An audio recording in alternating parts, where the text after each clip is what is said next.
Technology also removes paint scrapes, scuffs, haze, and swirl marks. So get Scratch Doctor. #1 rated Scratch Doctor, available at Pep Boys, Ace, Walgreens, Target, AutoZone, Walmart, and other leading stores. Ordering in for the game? Visit DexKnows.com for all the delivery options in your area.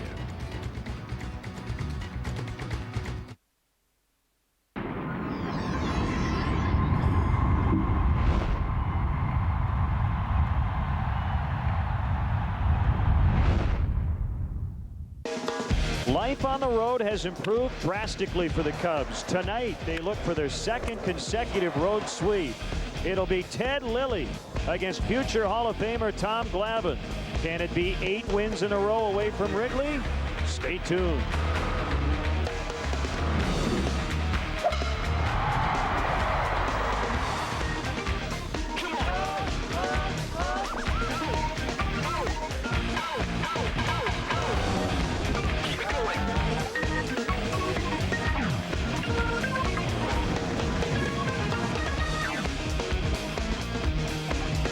From Turner Field in Atlanta, Georgia, we are set for Chicago Cubs baseball on Comcast Sportsnet. Should be a great night for baseball tonight. It's Game 3. The Cubs go for the sweep after they swept the Braves in a doubleheader yesterday. Hi again, everyone. Bob Brenly and Len Casper with you. The Cubs are rolling on the road tonight. They look for their 8th straight win on the road. My, how things have changed since earlier this season when everybody was wringing their hands over the Cubs' inability to win those road games. They've won their last 7, and they have absolutely pounded the opposing teams into submission. The most important thing for me, no errors in those 7 games. Also throw in the fact they're averaging nearly 5 walks in those 7 road games. The Cubs and the Braves have been battling each other since the National League started back in 1876. If the Cubs win tonight, this will be a first ever season series sweep over the Braves. Well, you never take anybody for granted in this game, but this is what the Cubs should be doing to the Braves this year. A very undermanned team, not playing very good right now. Interesting pitching matchup tonight. A couple of left-handers. Ted Lilly will go for the Cubs. Tom Glavine coming off the disabled list for the Braves, and this is a rematch. A rematch of the game back on June 10th. That's the last time we saw Tom Glavine on a field. Went down to an elbow injury. This is his first start back off the disabled list. Ted Lilly got the victory in that game on June 10th. And coming up tonight, Ted Lilly looks for his 6th consecutive quality start. Again, he beat the Braves in Chicago in June. He'll try to do it tonight again here in Atlanta.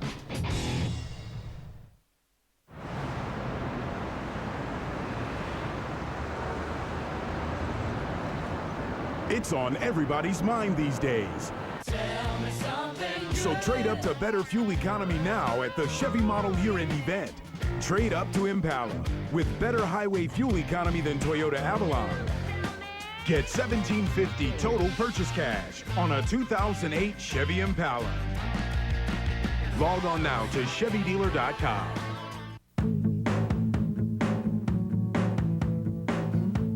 So, you're a green person, but which shade? Confusing, isn't it? Well, True Value's Color Made Simple can help. With exclusive tools, trained professionals, and expert advice, finding your color will always be simple. Now let's talk purple. True Value's Color Made Simple. Meeting the challenge since 1940.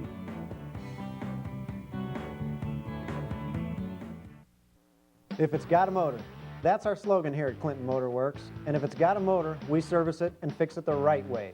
We promise to show you why your vehicle needs what it needs before we fix a thing. Make sure your car is ready for the upcoming summer with an air conditioning system check and all the maintenance necessary to get the best fuel economy.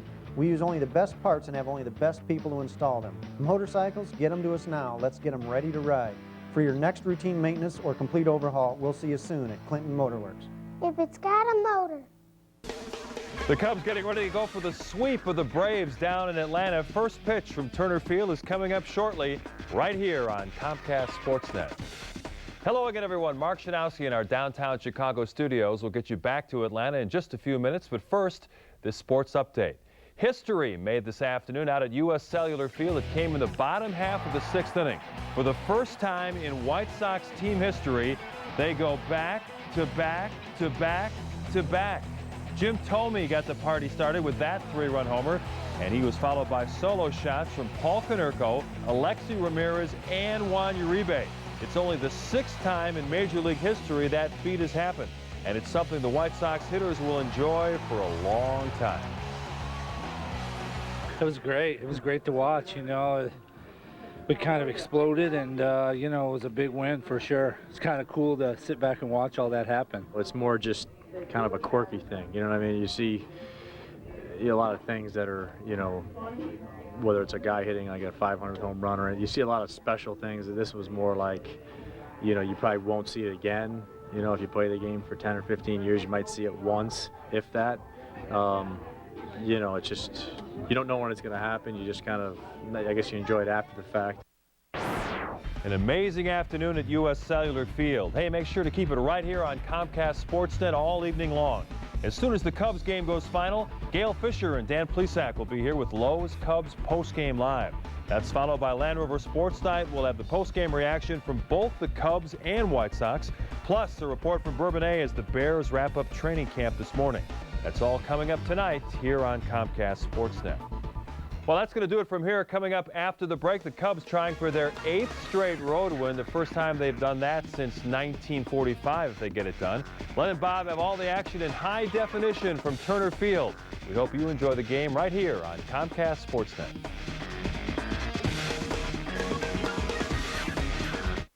Introducing generic prescriptions for less than $1 a week at Walgreens. For less than $1 a week on more than 400 generics. Get big savings on over 5,000 other generic and name brand prescriptions. We joined and saved on John's prescription. It wasn't covered by our insurance plan.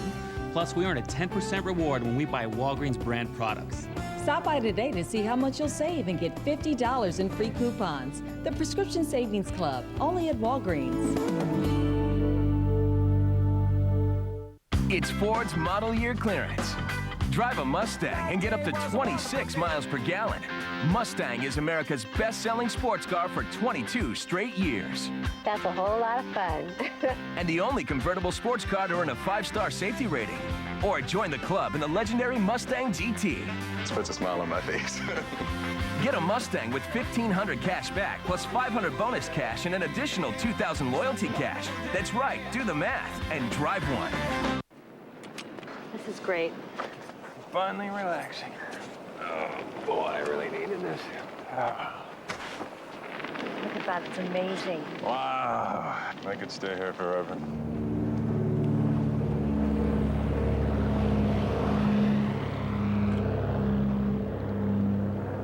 I'll be in the car. Okay.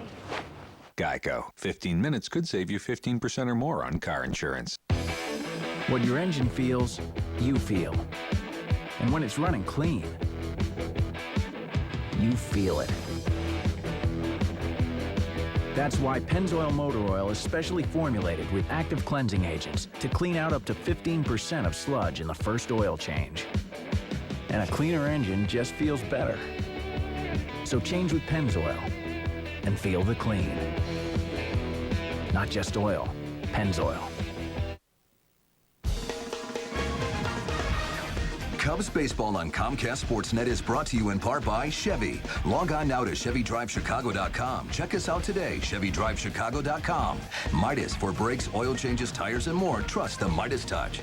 Your Chicago area Lexus dealer, who invites you to test drive a Lexus today. Menards. At Menards, you'll find big lumber yards, big selection, and big savings. At Blue Cross and Blue Shield of Illinois, we want to give you the security to experience wellness everywhere. Geico, 15 minutes could save you 15% or more on car insurance. Cadillac, Life, Liberty, and the Pursuit. And by Southwest Airlines. With Southwest Airlines, you're now free to be more productive. Visit southwest.com today.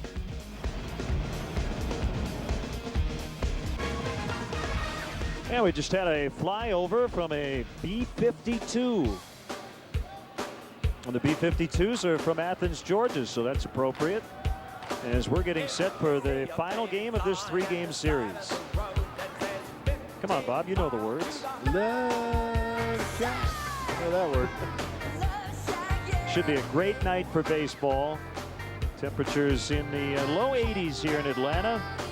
And let's check in on the Cubs Southwest starting lineup as they go for the season series sweep. Soriano will lead it off. He's at .299. Kosuke batting second. Lee, Ramirez, Reed Johnson gets the start in center versus the left-hander Glavin. Giovanni Soto knocked in 4 in game 1 of the doubleheader yesterday. Mark DeRosa's at second base. Terrio batting 8th. Ted Lilly, the pitcher, will hit 9th. Take a look at the Braves defensively tonight. Omar Infante in left, Mark Kotze in center, Jeff Francoeur over in right field. Chipper Jones at third, Yunel Escobar at shortstop, Martin Prado at second base, Casey Kochman over at first. Youngster Clint Salmon's behind the plate tonight. First time he's ever caught pitches from the future Hall of Famer Tom Glavine. An abbreviated season for Tom Glavine, the first time in his long and illustrious career he's ever spent any time on the disabled list. He's had various elbow problems. That's what put him on the DL. His shoulders bothered him at times. He's had some knee problems, some hamstring problems. Tough getting old. So I'm told. Kia umpires CB Buckner will work the plate. He's in his 10th year. Joel West, the crew chief, will be at first. The good news is the lights are already on. That should not be an issue the rest of the night. Ed Rapuano at second, and Ed Hickox is at third. 83 degrees. Humidity not bad. The wind not much of a factor. A very nice forecast.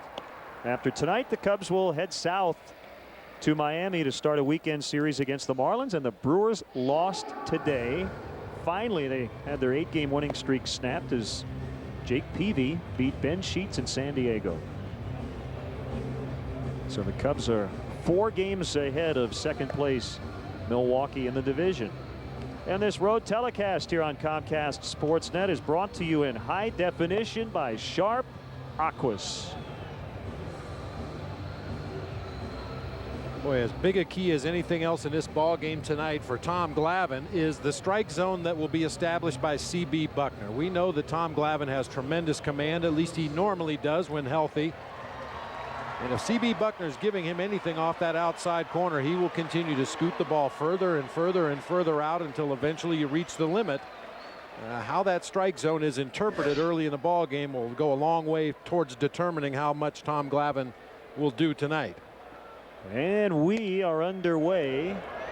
A little bit outside on Soriano, and if the Cubs can make Glavine work hard early on, they can knock him out of there fairly quickly, because his pitch count tonight's going to be held at about 80, maybe 85. With his first start off the disabled list. Kind of amazing.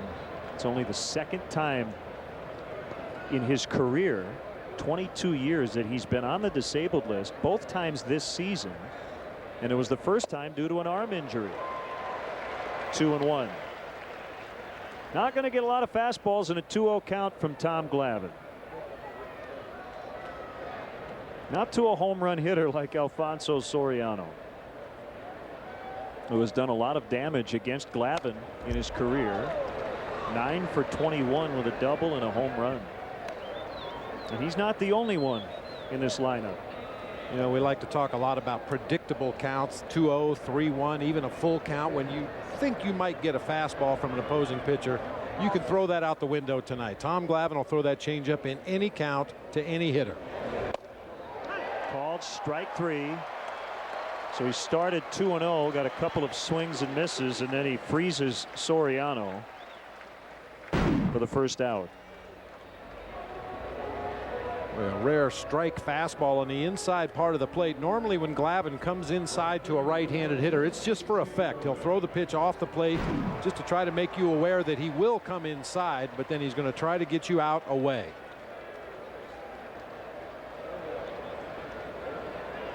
It was his 2,605th career strikeout as Kosuke greets Glavine with a base hit. He went 2 for 9 in the doubleheader yesterday. 1 for 1 tonight. And Bob, you talk so much about just mixing it up, right? Get a left-handed hitter in the middle of that lineup against Glavine. If you allow Tom Glavine to face a lineup of 9 right-handed hitters, he will establish that outside corner and he will hammer away at it all night long. You mix that 1 or 2 left-handed bats in the lineup, it forces him to change his approach a little bit, and he may lose some of his effectiveness when he comes back to face the next right-hander. Derek Lee has hit 298 in his career. 57 at bats versus Glavine. Very tough to run on Tom Glavine. Only 4 stolen bases attempted all season. Only 1 has been successful. Very quick to the plate.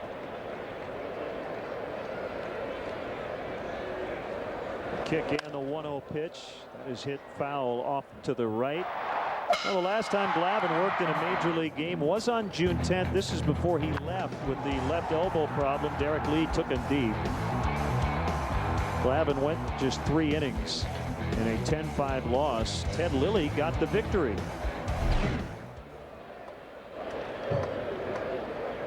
The 1-1 pitch is low. 2 balls and a strike.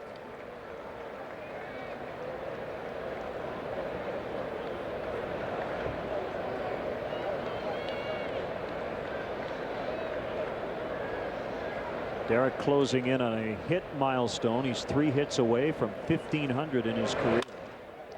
Make it 1498 now. He's 2 away as Fukudome will go to third. Derek to second. That's a double. Cubs are in business. They scored 4 times in the first 3 innings in game 1 yesterday. 4 runs in the very first inning last night. And they have him at second and third with 1 out tonight. Well, that's just intelligent hitting right there by a guy who's faced Tom Glavine an awful lot in his career. Derek Lee knows he's not going to get many pitches that he can pull to left field, so he just shoots that ball through the hole on the right side and Zabit cooking here in the first.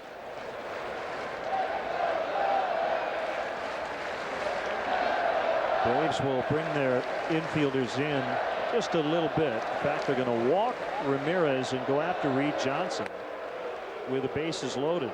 So an intentional walk to the 4th batter of the game.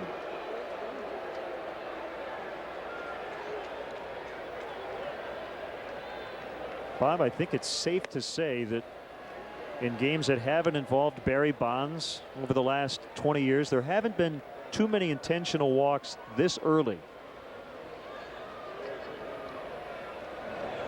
But Ramirez is 12 for 25 against Glavine. There you go. That plays a pretty big role in this. Well, every manager goes over those matchup numbers, and you pick a player or 2 in that opposing lineup on a given night that you tell yourself, I'm just not going to let him beat us. And with a base open right here, this is pretty much a no-brainer for Bobby Cox to signal for the intentional base on balls. Not to mention the fact it does set up a potential inning-ending double play should Reed Johnson hit a ground ball somewhere to the Braves infield. Well, Reed hasn't made many outs lately. Hitting .457 over his last 18 games. Here's the pitch. Fastball low. The heater at just 82 miles an hour.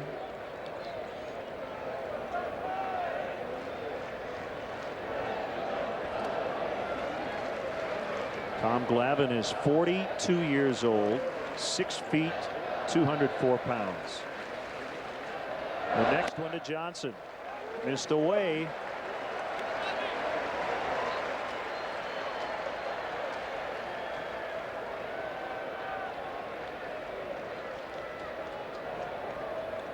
Soto on deck. Fukudome at third, Lee at second, Ramirez is at first. The 2-0 offering got that call on the outside part of the plate.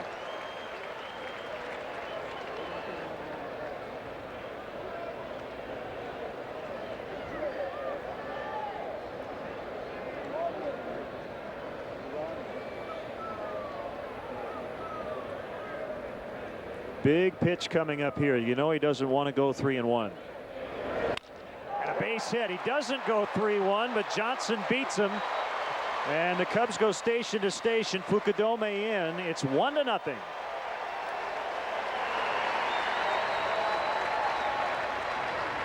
So Johnson's now 3 for 6 in his career versus Glavine. Another good approach by a Cubs hitter. Stay up the middle of the field in the opposite way. Reed Johnson just punches that ball back towards center field. Derek had to freeze momentarily He wasn't exactly sure where Escobar was playing behind him, didn't want to get doubled off, and that slight hesitation prevented Mike Quade from waving him on home. Now Giovanni Soto, they're still loaded up. Hand came off the bat. Well, we've seen Soto here lately really think right, center, and right. Probably would help him out here in this at bat against Glavine. No question about it. That's the approach to take. He's not throwing hard enough to get in on most hitters anyway. Yeah, if you're thinking away, driving the ball to right field, and he happens to throw you that 82-mile-an-hour fastball in the inside corner, most hitters are going to react to it anyhow. But if you start looking from the middle of the plate in, that's when you're going to get into trouble.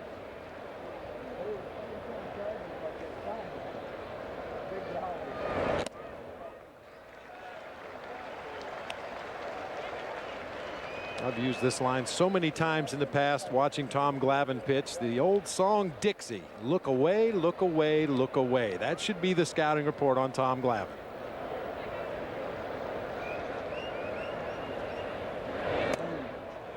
Good take, 3-1.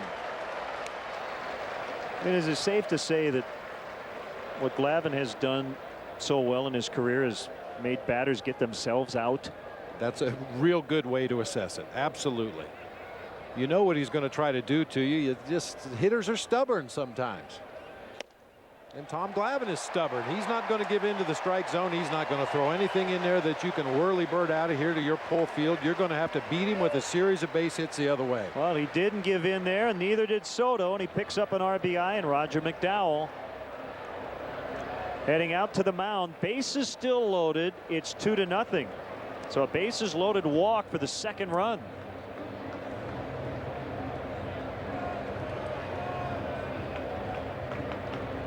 On the season, and granted, as we mentioned earlier, Tom Glavine has had a somewhat abbreviated season, 8 first-inning runs in 13 starts, but that was his 24th plate appearance where he had a 3-1 count on a hitter. 14 times he's walked the guy. Just a testament to the fact he's not going to give in and throw you a good pitch to hit. In the other 10 at bats, he's given up 8 hits. Those rare times he does throw it over the plate, he's gotten whacked.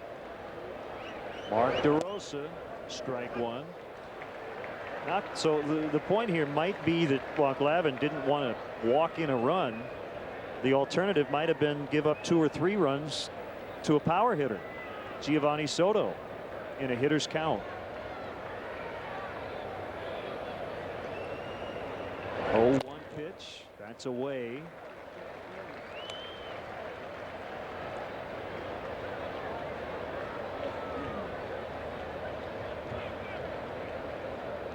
Glavine with 305 career wins. He's lost 202 times, so he's 103 games over 500. 2-1. Well, I know you love to fish, and right now Tom Glavine has that bait out there, and the fish are not biting. Not biting. It's a lot like when I go fishing.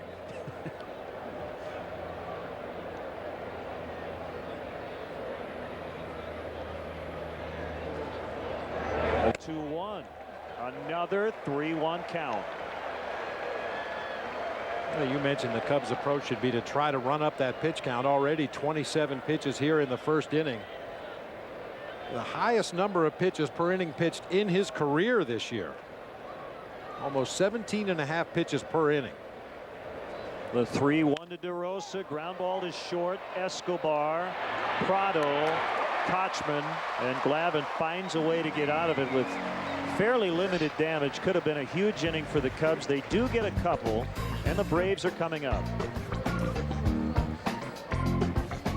I'm feeling fine whenever you shine. Give me your light, make it alright. They say the sun shines a little brighter in Florida. See why. Fly Southwest Airlines from Chicago Midway to the Sunshine State for just $89 or $99 one way. Go to southwest.com/Florida to book your trip today. You are now free to move about the country. Hey Cubs fans, are you looking to get tickets to the hottest Cubs games this year? Visit Cubs.com and click on StubHub, the official fan-to-fan ticket marketplace of Cubs.com. Don't miss all the fun and excitement at the friendly confines with StubHub. There's always a ticket available to a Cubs game. It's perfect. Sweet. Got that little crunch. It's got a kick to it. Introducing the new spicy Buffa-Q chicken sandwich, only at Arby's. He's been known to cure narcolepsy just by walking into a room. His organ donation card also lists his beard. He's a lover, not a fighter. But he's also a fighter, so don't get any ideas. He is the most interesting man in the world. I don't always drink beer, but when I do, I prefer Dos Equis. Stay thirsty, my friends. Chicago Tribune Live, weeknights at 5:30 on Comcast Sportsnet. Now the Braves Southwest starting lineup. Escobar will lead it off. He reached base 5 times in the doubleheader yesterday. Prado plays second for Kelly Johnson. Chipper Jones had a stomach virus and did not participate in game 2. He's back in there. Infante hitting .309 on the year. He's going to bat cleanup. Casey Kochman at first, Francoeur in right. Kotze in center, Clint Salmon's back of the plate. Tom Glavine comes in, a career 186 hitter. And let's take a look at the Cubs defensively, brought to you by Rico. Move your ideas forward with Rico dependability. Soriano, Johnson, and Fukudome across the outfield tonight. Ramirez, Terrio, DeRosa, Lee on the infield. Giovanni Soto behind the dish tonight for left-hander Ted Lilly. Lilly's last time out against the Cardinals went 7 1/3, gave up 7 hits, a couple of earned runs, got the win in that ball game. 5 straight quality starts for Ted Lilly. Starts Yunel Escobar with a strike on the inside corner.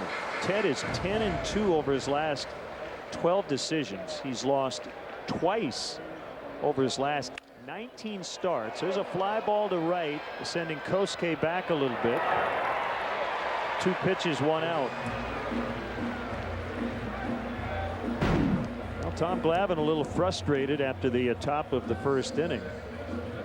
I'm guessing part of it goes back to what we used to talk about with Greg Maddux. These guys have such a game plan. Hitters are supposed to do certain things, and I don't think the Cubs played along with what Tom Glavine was expecting. Oh, right up until the at-bat by Mark DeRosa when he tried to pull a pitch off the plate away and ended up hitting that ground ball to short. That's what Tom Glavine wants the other team to do.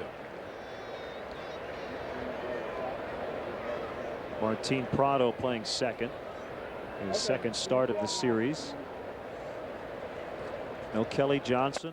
No Brian McCann in the lineup. 2 left-handed hitters, but as we pointed out yesterday, they have done very well versus left-handed pitchers. But McCann started both ends of the doubleheader, so he gets the night off tonight. And there's a strikeout, 2 down.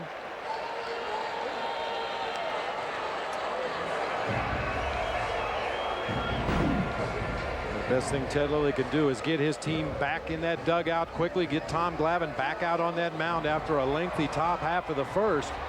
So far, Lilly doing his part. Kind of looked like a Tom Glavine changeup. Prado was way out in front. Here's Chipper Jones. Too high, ball 1.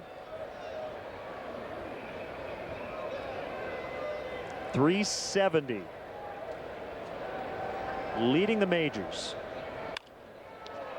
In the air for Reed Johnson, who makes the catch. Nice job by Ted Lilly. Threw 7 pitches, 6 for strikes in a 1-2-3 first. It's Toyota's National Clearance Event, the perfect time for amazing deals and selection. Come in now and get great deals on SUVs like the sporty RAV4. Lease one for just $199 a month. Or lease the family-friendly 2008 Highlander. Get one now for just $299 a month. Or get a 2008 4Runner with low 0% APR financing for an amazing 60 months. So don't miss this opportunity to save big at the Toyota National Clearance Event. Hurry into your Toyota dealer today. What your engine feels, you feel. And when it's running clean, you feel it. which is why we developed full synthetic Pennzoil Platinum with active cleansing agents to clean out up to 46% of sludge in the first oil change. That's 3 times better than the leading conventional oil. Pennzoil Platinum Motor Oil. Our ultimate clean for your ultimate feeling. Not just oil, Pennzoil.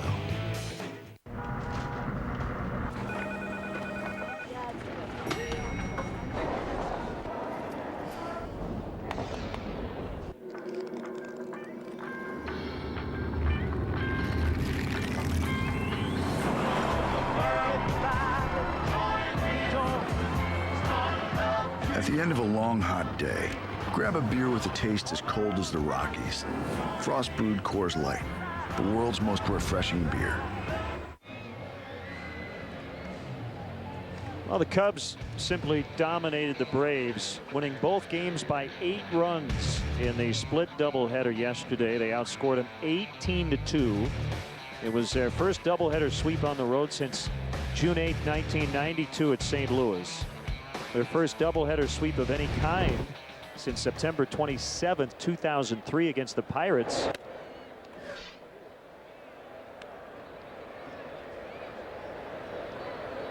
That's when they clinched the division in late September of '03.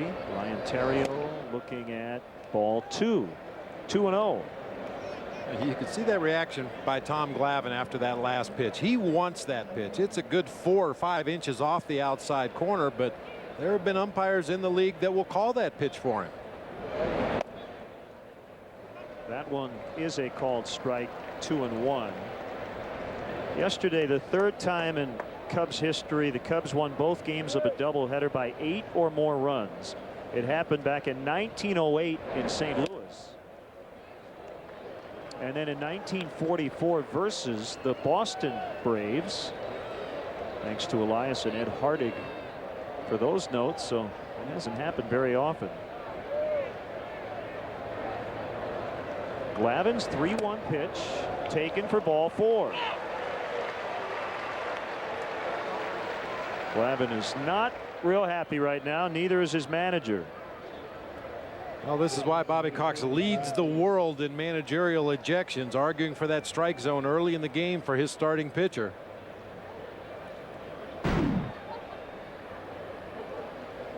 This is that pitch, Bob, that you talked about before we even started. If Glavine gets it, could be a long night for the batters. If he doesn't get it, could be a very long night for him. Or a short night, as the case may be. Yeah. He actually doesn't throw to the outside corner. He throws to the inside line of the left-handed batter's box, which is a good 4 or 5 inches off the plate.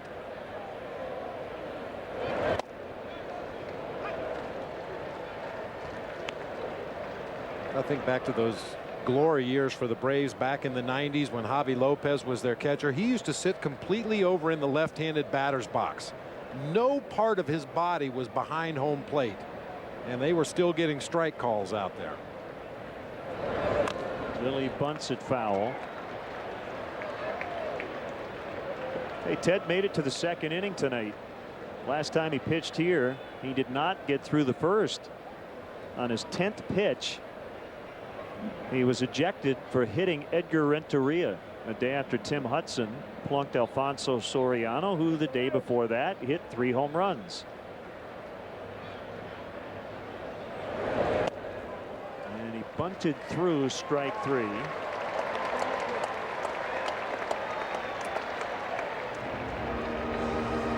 So 1 out, back to the top, and Soriano. Even against the lefty, look how far out onto the corner Salmons moves. That time a breaking ball slid off the outside edge. A half-hearted effort by Ted Lilly for strike 3. Glavine signed as a free agent in the offseason for a second go-round with his original team. And as far as next year is concerned, sounds like it's either coming back with the Braves or he'll retire. And a lot of that depends on how he feels physically here down the stretch.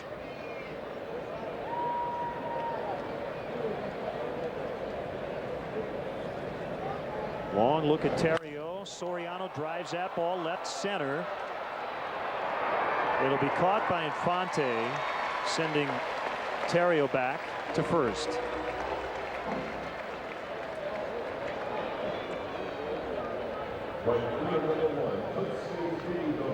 Hey, Len, before we get much deeper into this ball game, we'll get one more look at Soriano. Hit that ball right off the end of the bat.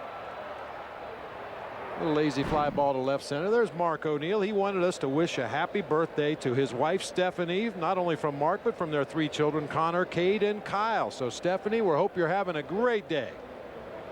He told me how old she was. I said I wouldn't drop it on the air. They have Terrio picked off. Throw to second by Kochman. Tag applied by Escobar. So Ryan now has been nabbed 12 times in 30 attempts. After an inning and a half, it's 2-0 Cubs. Hi, can I have an MGD 64, please? A margarita 64? Okay. 12 ounces, 64 calories. Enjoy. MGD 64, as light as it gets. I see skies of blue. Some discover it through the wonder of others. Some experience it volunteering their time, while others find it through the expectation of tomorrow. It's wellness, and at Blue Cross Blue Shield of Illinois, yours means the world to us. Because when it all comes together, we want to give you the confidence to experience wellness everywhere. What a wonderful world.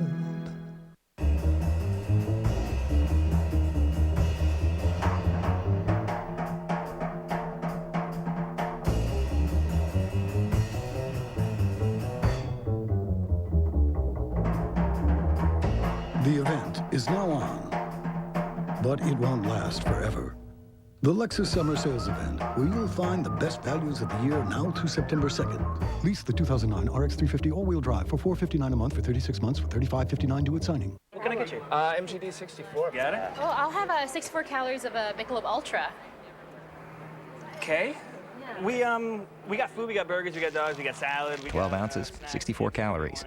MGD 64, as light as it gets.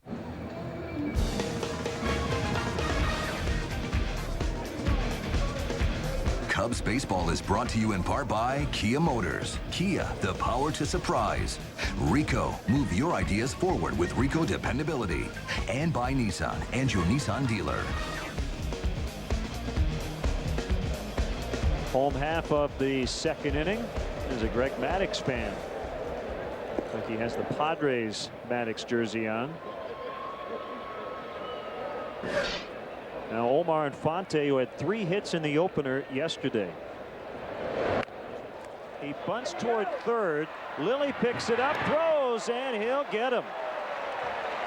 Didn't get a lot of mustard on that throw, but he got it there in time.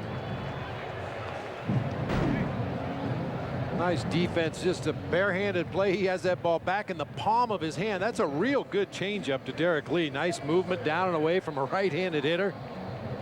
Just in time to get Infante. I'll tell you, the Cubs don't mind Infante trying to bunt for a base hit. He has by far been their best hitter so far in this series. A rough day for Casey Kochman.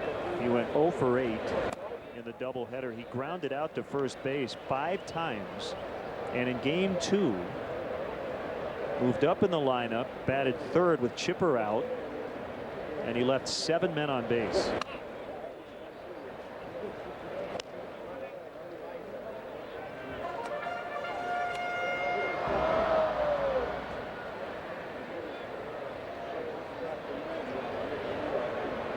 Slow windup from Lilly. Drops in a 2-0 breaking ball to make it 2-1.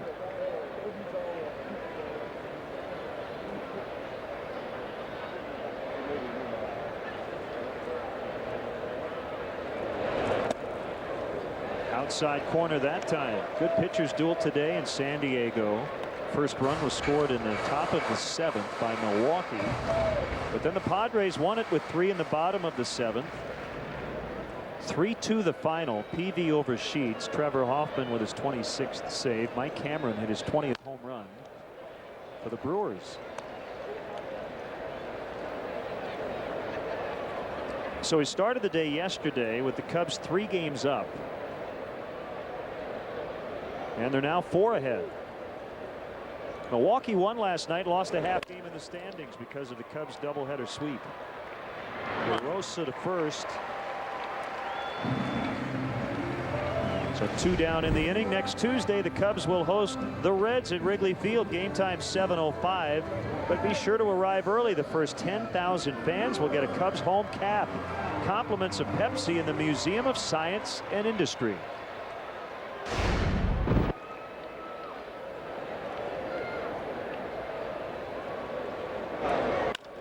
Ground ball, base hit. That's the first hit for the Braves.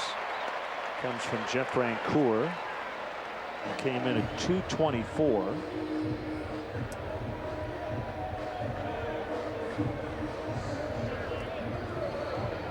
And it's Mark Kotsay, the center fielder. That's a pitch that Ted Lilly would probably like to have back. Jeff Francoeur would swing at the rosin bag if you threw it up there, and Ted got a pitch a little too close to the strike zone. Francoeur hits it right back up the middle of the field.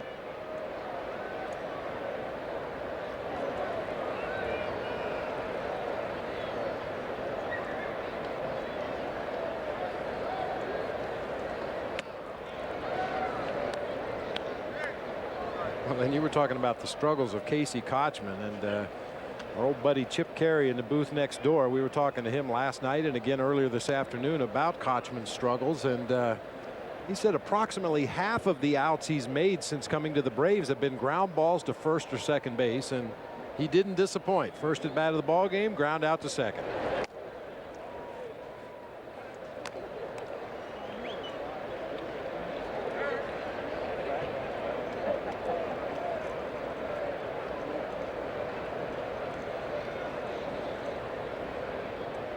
Here's the 2-0 to Kotsay, pulled fair over Derek Lee.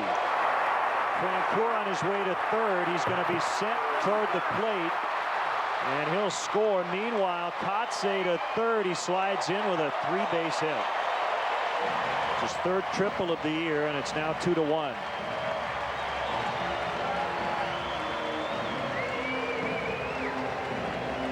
All this happening with 2 outs. No doubt the pitch to Francoeur was a mistake, and this ball's just down and out over the plate. Kotsay rips it down into the corner. You can see how far Kosuke has to go to get to that ball. He was shading the left hand, hitting Kotsay into the gap in right center. And with his speed, he turns it into an easy triple.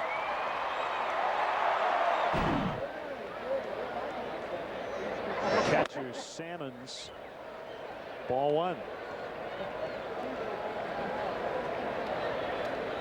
We have 2 teams going in opposite directions. The Cubs again have won 7 straight on the road.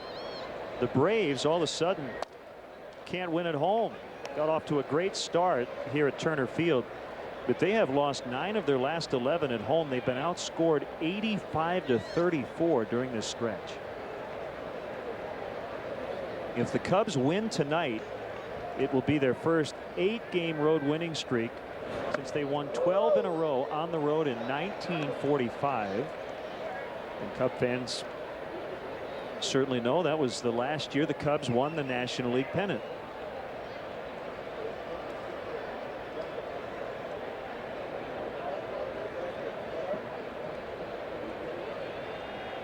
A 2-1 pitch, fouled back to the screen.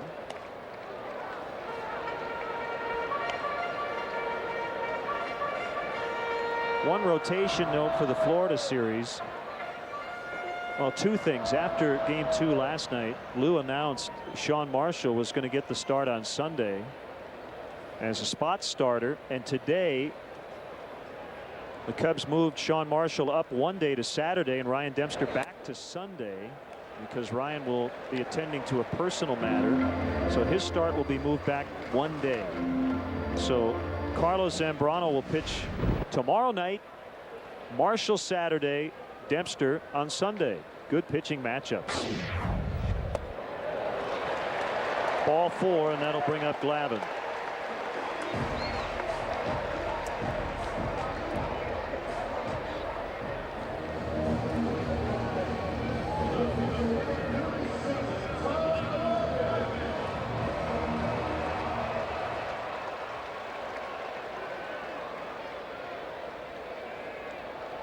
Well, the one thing you don't have to worry about here is Glavine laying down a sacrifice bunt. He ranks first all-time among pitchers with 216. And he's trying to get a base hit and tie it up here with 2 outs.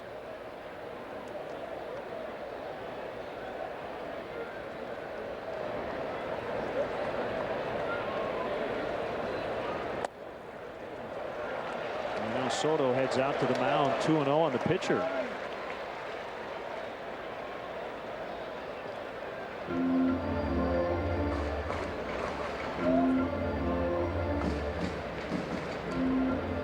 A lot of Cub fans here once again tonight. I had to look it up. Tom Glavine with 1 career home run. August 10th, 1995 off John Smiley, the Cincinnati Reds.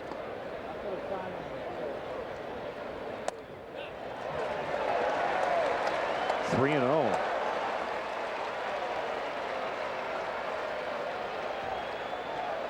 That was at Fulton County Stadium, that home run. He's going to be taking maybe 2. 3 and 1. It'll seem to make sense to take 2 here. Even if the count goes to full, you'll have the runner at first base on the move. Now Bobby doesn't like the strike calls.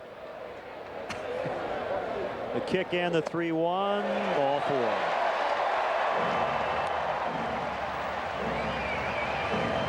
Never a good idea to walk the opposing pitcher. You'd rather face the pitcher than anybody in the lineup.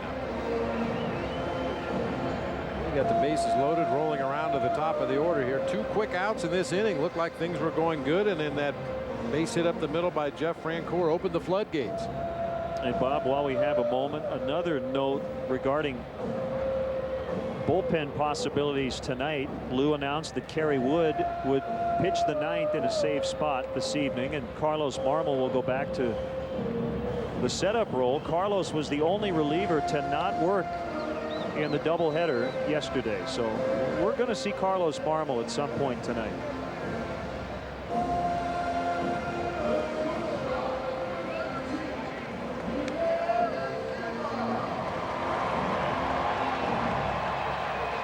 That doubleheader yesterday worked out about as well as you could expect as far as using your bullpen. 10-2 game in the first. You know, Lou allowed Samardzija to go a couple innings, got Howery an inning of work, and then the same thing in the second game with 8-0 victory. Rich Harden went his 5 innings, and then 1 inning each for 4 pitchers out of the bullpen. Well, your big concern on those doubleheader days is the first game your starter gets blown up early in the game, and you have to use a whole can of bullpen to get through game 1. And you're not sure about the status of those guys going into game 2, depending on how many pitches they had to throw in their first appearance. Escobar 3 for 9 with a double, with the bases loaded this year. 1 strike pitch, hit foul, 0-2. Well, it's the 3rd game of the series, and in all 3 now, the Cubs starting pitcher has faced a big bases loaded 2 outs situation. Jason Marquis got Brian McCann to pop out to short in game 1 yesterday. Rich Harden got Jeff Francoeur to pop out, rather got Kochman to ground out to Derek Lee last night. Now it's Lilly against Escobar, 1-2.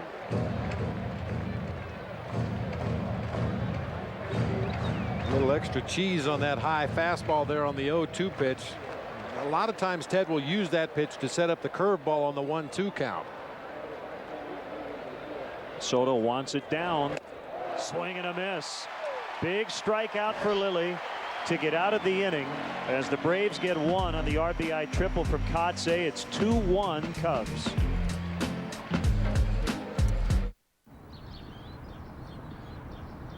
Morning, Mike. Morning, Bill. Morning. Morning. I think I might need some better brakes. You need our Midas Secure Stop brake service. Really? Yeah. Exceptional stopping power combined with the security of a 55-point brake inspection. And the pads are lifetime guaranteed. So next time this one. That's why we call it Secure Stop. Trust the Midas touch. This copyrighted telecast is presented by authority of the Chicago Cubs and may not be reproduced or retransmitted in any form.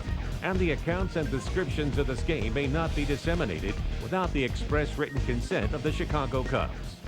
If you need to tow it, Quad City Spring has it. Quad City Spring is the area's suspension, spring, truck accessory, and towing experts. From goosenecks and fifth wheels to every kind of hitch imaginable, including Blue Ox base plates and tow bars, strong as an ox. And Quad City Spring installs and services everything they sell. So tow it right. Get your ride to Quad City Spring. Quad City Spring, 34th Street at River Drive in Moline. When you need your vehicle repaired, look no further than River City Pipe Benders. Why? Other than auto body, River City Pipe Benders can repair anything and everything, from oil changes to transmission and engine overhauls. River City Pipe Benders is one of the only places that repairs everything. The same technician will always repair your vehicle and will know your vehicle. No one is on commission. River City Pipe Benders tells it like it is. Trust Clinton's own full-service repair facility. Trust River City Pipe Benders. Hey, Cubs fans, Cubs games are now on Comcast Sportsnet on demand. Comcast customers go to digital channel 999 and look for Comcast Sportsnet and watch Cubs games on demand. Comcast Sportsnet, fans' best friend. Cubs games on demand, not available in all areas.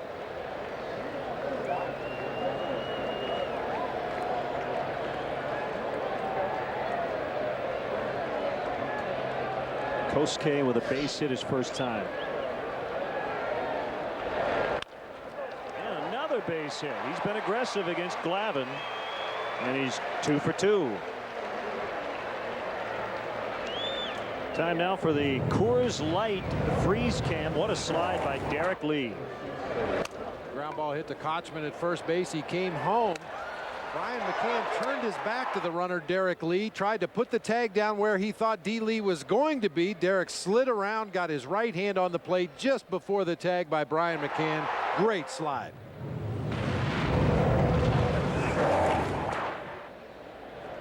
And a base hit the other way. Both hits for Derek have gone to right.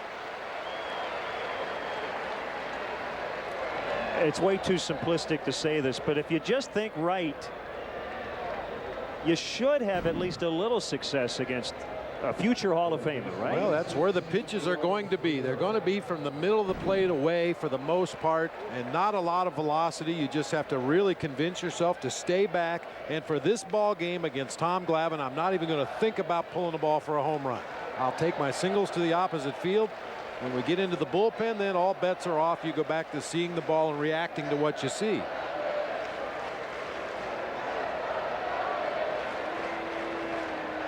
And I'm sure if you asked Tom Glavine philosophically about that idea, he probably would agree as well. And I think his answer, Bob, would be that when I need to make a big pitch to get out of an inning, I'll do it. And one of the things he has done in his career, he's not afraid to walk people. Like you said, he won't give in. He figures if I need a double play ball, maybe a big strikeout, I'll make that pitch. I'm not going to panic if I have a lot of base runners to deal with. You know, we've all seen those hot charts or the hot zones for a hitter. It's 9 boxes, 3 across the top, 3 in the middle, and 3 at the bottom. And I don't care who the hitter is, that low and away box is usually the lowest batting average. And that's what the Atlanta Braves have pounded in their organization from rookie ball to the major leagues. Hammer away at that low outside box. Tom Glavine has taken it to an extreme.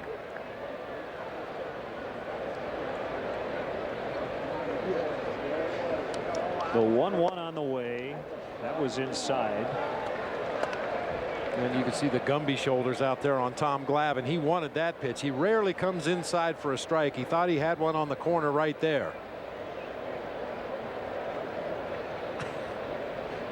Bobby's fun to watch. Living and dying with every pitch Tom Glavine has thrown tonight. Deep fly for Ramirez. Kotze going back on it, and it's gonna get out. A 3-run homer. What a turn of events. The Braves had the bases loaded, down 1. Lilly got out of it, and all of a sudden a 3-run homer by the Cubs later, and it's 5-1.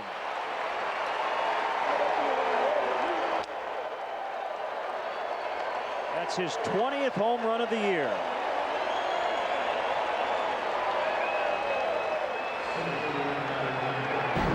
Just because Tom Glavine forces you to hit the ball to the opposite field doesn't mean you can't hit home runs to the opposite field. Our Belvedere going downtown home run replay.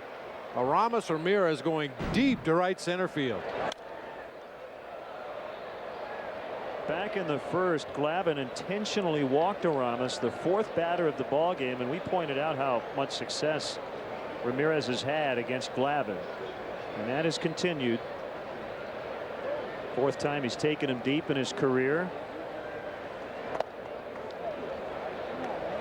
And he's batting .500 against him, 13 for 26.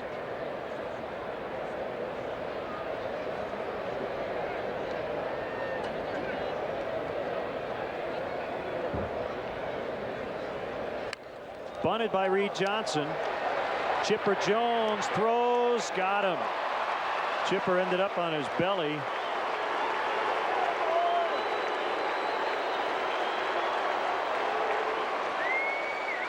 Pretty nice play by Chipper Jones right there. I didn't think he had much chance to get Reed Johnson, but he gets a lot on that submarine throw to Kochman at first base just in time to get Reed Johnson. And nicely executed by Reed. About the only thing you'd want to do differently is, rather than bunt the ball off the barrel of the bat, try to get it out either near the end or closer to the handle to kind of deaden that ball down the third baseline. Just bunted it a little bit too hard.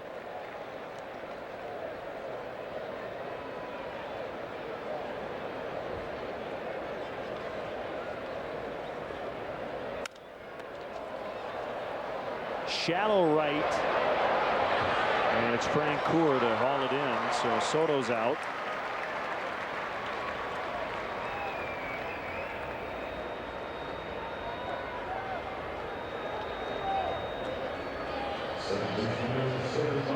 So Kosuke and D. Lee each with singles, and then Ramirez a 3-run homer.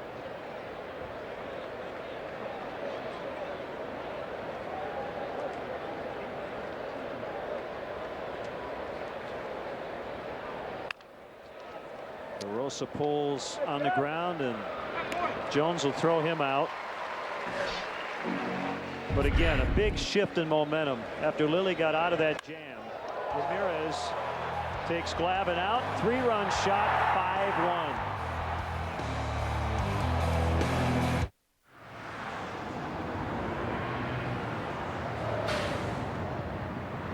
It's on everybody's mind these days. So trade up to better fuel economy now at the Chevy Model Year-End event. Trade up to Cobalt XFE with better standard highway fuel economy than Corolla and Civic. Get $1,500 total purchase cash on most 2008 Chevy Cobalt models. See your local Chevy dealer. Seems like you need to be a physics professor to choose the right TV. Luckily, I am one. Your choice is the brand behind the first LCD display in a calculator. The dreamers who evolved the LCD into a 3-inch TV. The designers who first hung an LCD TV on a wall. The pioneers who gave America full HD 1080p in an LCD TV. The creators of the world's largest LCD display. Or choose all of the above. Sharp. Change your TV, change your life. Sharp. Make organizing your basement or garage easy with products from Menards. Right now, all John Sterling brackets, uprights, and shelving are 20% off. Make cleaning quick and easy with a Brood Top Briggs & Stratton pressure washer. This 2,500 PSI model with a Honda GCV engine includes a bonus turbo nozzle, only $279. Plus, receive an automatic 10% rebate on anything at Menards when you use your Menards Big Card. Save big money at Menards. Tomorrow, Mark DeRosa and the Cubbies touch down in the Sunshine State as they try to reel in a victory against the Marlins in HD, followed by Lowe's Cubs post-game live. Cubs Marlins in HD tomorrow at 6 on Comcast Sportsnet. Fans' best friend. The Baby Ruth Ultimate 7th inning stretch competition now in its final stages. Only 10 finalists left, and we need your help in choosing who will sing the 7th inning stretch at the Cubs game on September 1st. The final videos will be posted next week. Be sure to visit Cubs.com and cast your vote. Tell us who you think deserves the title of Ultimate Cubs Fan. In fact, they auditioned today in front of a very distinguished panel of celebrity judges. And those videos will be posted next Tuesday. And as Martin Prado dunks that ball down the left field line, Soriano picks it up. Prado on his way to second base, and he'll have a leadoff double.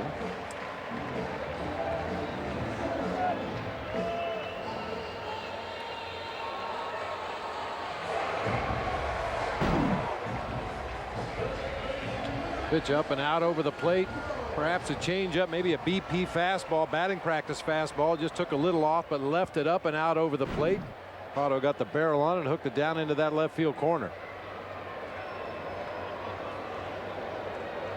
Here's Chipper. And a base hit left center. Prado coming around. And Johnson will just toss back to Terrio. It's 5-2.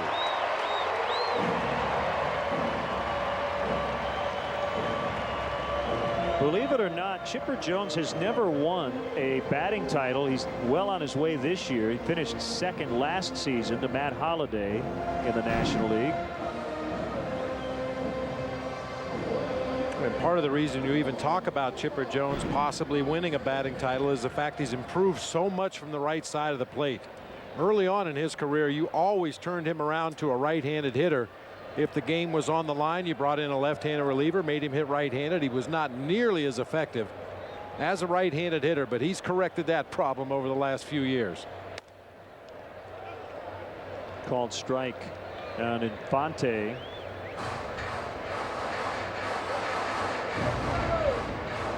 Well, Chipper was quoted in the Atlanta paper, said his hamstring is fine. He was on the DL with a hamstring injury. The strained left hammy came off Friday. Stomach feels okay today. The quad is sore. That has bothered him off and on all season as Infante flies out to Kosuke.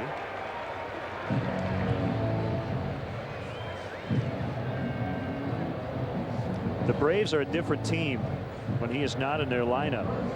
They are 7-20 in the 27 games he has missed. 9-22 in the games he hasn't started.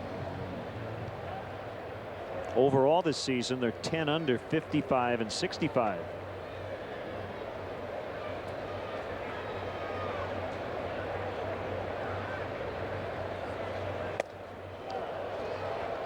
Big swing by Kochman.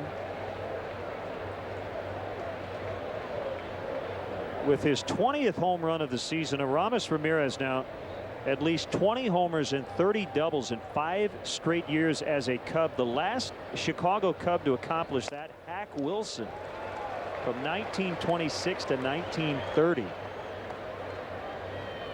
20 homers, 32 doubles for Aramis.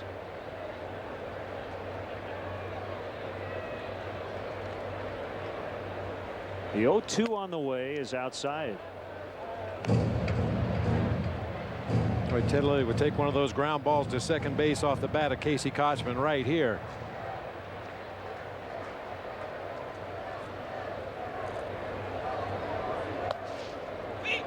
Good slide by Soto. I don't know if you could hear Ted Lilly yelling at Giovanni Soto where the ball was. Sometimes as a catcher that ball gets away, it rattles around the shin guards. You're never really quite sure where it went. Ted Lilly was yelling feet, feet, feet, indicating that the ball is right there at your feet. Sometimes that's the last place you look as a catcher. You look to your left, you look to your right, you expect the ball to be rolling toward one of the on deck circles, and it's right there at your feet. Went after the high heater, foul tipped it. 2 down.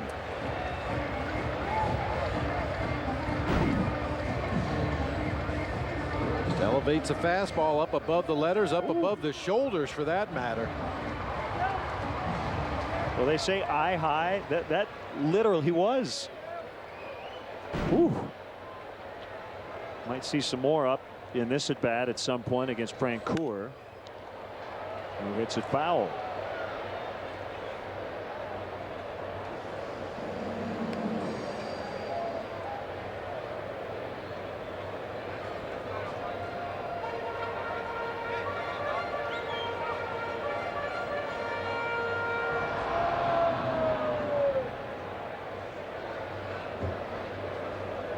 5 runs on 6 hits for the Cubs, 2 on 4 for the Braves. Slowly hit to DeRosa. He'll throw to first and the inning is over. Leadoff double by Prado. Jones knocked him in. It's 5-2 Cubs. Thanks, folks. I gotta get going. Cindy, keep my plane ready a little later. We're not finished yet. Cindy, I got stuck on a client call. Cindy, something else just came up. Oh, yeah. Hey, Cindy. Your plane is ready. Thanks, Cindy. You're the best. With 14 daily one-stop or connecting flights, you'll feel like you have your own company plane. You can count on Southwest Airlines to get you there on time with friendly customer service. You are now free to move about the country. You know I would do it if I had time to, but I don't have forever to wait for you, yeah. So when I say I want us to be together, just say you want me to, and I'll be yours forever.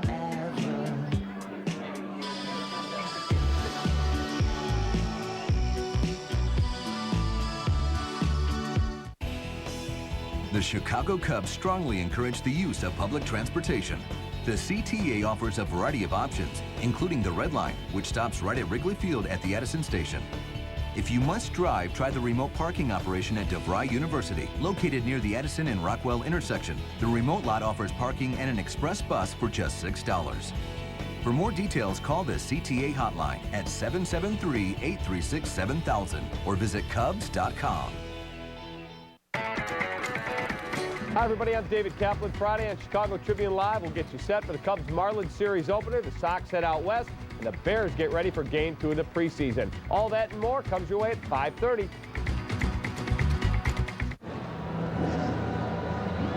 Time now for the Aflac trivia question. Can you name the 3 former Braves coaches under Bobby Cox who are currently managing in the major leagues? That's a really good question. We both got 2 very quickly and then had to grind a little bit on the third one. 5-2 Cubs. They have scored 23 times in this series. Terrio, Lilly, Soriano against Glavine here in the 4th. Strike 1. Well, it sounds like instant replay is going to happen before the end of the regular season. I think they're kind of working out the technical issues right now. And it would be for disputed home run calls. For now. For now. Yeah, that slippery slope idea. I don't know. I guess those critics of replay feel like if you allow replay for home runs, the next will be safer out calls, and then ultimately balls and strikes. I think there's a human element that will always exist in this game, but if you have the technology available on a disputed home run, I think we both agree you should use it. And whenever there's a dispute now, the umpires have to get together. One manager comes out and argues. If they overturn the call, the other manager comes out and argues. Probably takes longer now than it would if you had replay. I think you made that point early on in the discussion as Terrio walks to lead off the 4th. And I would think ultimately, Bob, the umpires want a little help on those plays, especially with all the new ballparks and the quirks. They want to get it right. They don't want to be embarrassed. And most of the umpires do their best job to try to get into position to get the best possible look at it. But because of, a lot of the nooks and crannies in the newer ballparks, the fans are so close to the action. In many stadiums, they can reach over and interfere with balls in play. Literally this time will get the sack down successfully. I definitely think it's time. We have the technology available to avoid those controversial homer or non-homer calls that obviously can swing a game very quickly. And there will probably be many plays you'll look at on the replay and it'll simply be inconclusive. There will be times when the replay doesn't really help. David Ortiz thought he hit his third home run the other night, straightaway center in Fenway Park. A fan reached over and caught it. I didn't get a lot of looks at it, but that would have been one of those replays that you would have wanted to look at. The fan interference call. Now I know there's some space in the outfield beyond the wall and then the seats here in this ballpark. I don't know how wide it is, but in some parks you can reach right over into the field of play. 0-2 on Soriano. Now that gap behind the fence is to allow the grounds crew and some of the workers here at the ballpark to move back and forth and to service the out-of-town scoreboard that you see right there. You know what? It probably should be like that in just about every park. That would eliminate a lot of the problems on those controversial home runs. If you had a situation like that, it's pretty much a no-doubter. It's either over the yellow stripe or it's not over the yellow stripe. Fans can't interfere with the ball, and it should be a relatively easy call for an umpire no matter where you're positioned on the field. But that's not the way it is in all the ballparks.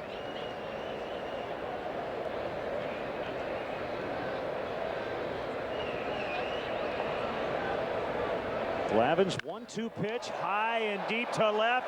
Soriano knew he got it, and oh, did he get it. A 2-run shot, 7-2.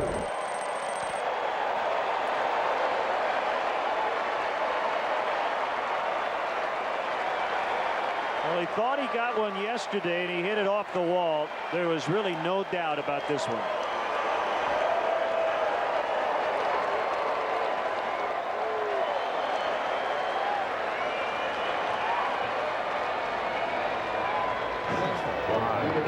That was a loud homer right there.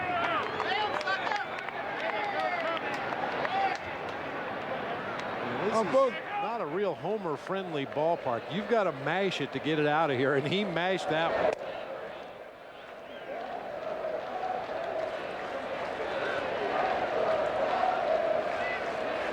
By the way, Glavin activated off the disabled list to make room for him. Left-hander Francisco Bueno, who was ejected in his major league debut for going up and in on Soriano, has been optioned back to AAA Richmond. And you know, one way to get back at a team who throws at you is to beat them.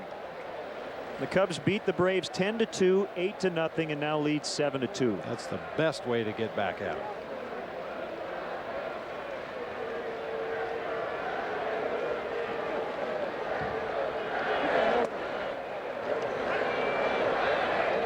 Two on Kosuke, who has singled twice and scored both times. Right-hander Buddy Carlisle up for the Braves. They have knocked around Tom Glavin tonight. Slice foul. I know a lot of people in the papers and the message boards wanted to see some kind of retaliation for the pitch that was thrown over Soriano's head, but really, you've got to keep the big picture in mind. That's the last thing in the world the Cubs need right now, to get a pitcher suspended, miss a couple of starts, maybe get another player hit by a pitch and get injured. And when you got things rolling the way the Cubs do right now, you just want to show up at the ballpark, play your 9 innings, beat the other team, and go home. And this is the way you do it. That ball is absolutely toast. Now he ran, but you could tell the way he looked down, he knew that that ball was gone. He didn't have to see where it landed. Well, you don't see many balls hit that far back into bleachers in left field. Most of the home runs you see hitting this ballpark barely clear of the fence. Giovanni Soto hit one to center field the other day that barely got over. A Ramos Ramirez home run early in this game to right center, barely got over the fence. There was no doubt about that one. This was Soriano yesterday about not hustling. He said he apologized to his manager and to his teammates and said that's not going to happen again.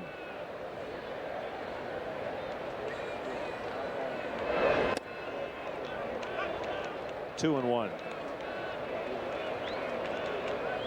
Well, and you hope that's the end of it. I mean, ideally is the way it is from the first game of the season until the end of the season. You hustle on everything you put into play, but you know, he needed to apologize to his teammates. He wasn't in scoring position for the rest of the guys coming up after him in the order. Possibly an RBI situation gone by the boards. Not to mention you may miss out on a run scoring for your team. So Lee flies out. Soriano with a 2-run homer off Tom Glavine. It's 7-2 Cubs. Not too close. What do you think? I got that insurance? What insurance is that, Yogi? The one you really need to have. If you don't have it, that's why you need it. Need what? Well, if you get hurt and miss work, it won't hurt to miss work. And they give you cash, which is just as good as money. Aflac. Ask about it at work. We have a code blue. Code what? Code blue? Code blue. Code blue. Code blue. Divide by the total sales, you'll see how we came up with the 10%. Code blue. Code blue. The cold activated bottle from Coors Light. The mountains on the label turn blue when your beer is as cold as the Rockies. Code what? Frost brewed Coors Light, the world's most refreshing beer. Want the truth about Pontiac? How about 3 great cars with an EPA estimated 30 highway miles to the gallon or better, all under 20 grand? Like the Pontiac G5, better highway fuel economy than Honda Civic Coupe for just $16,335. The G6 sedan, better combined fuel efficiency and $2,000 less than Honda Accord. The 2009 Vibe, the most fuel efficient 5-door in its class, and it starts under 16 grand. Get high MPG for a low MSRP, plus get the best coverage in America. Visit Pontiac.com.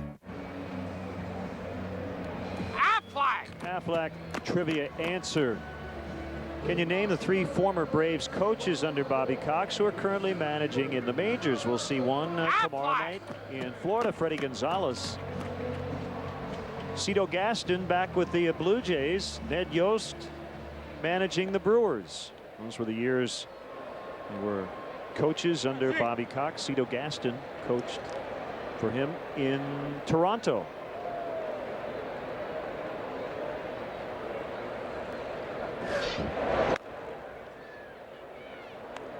1-0 on Mark Kotze.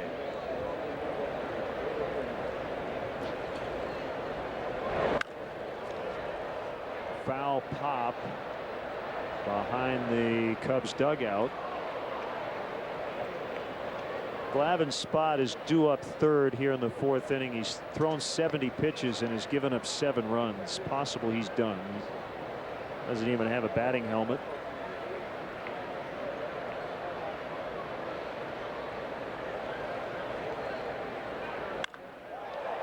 Deep drive to right. Kosuke's going to watch it. Kotze with a triple and a homer. He's halfway to the cycle. And he has the 2 toughest hits.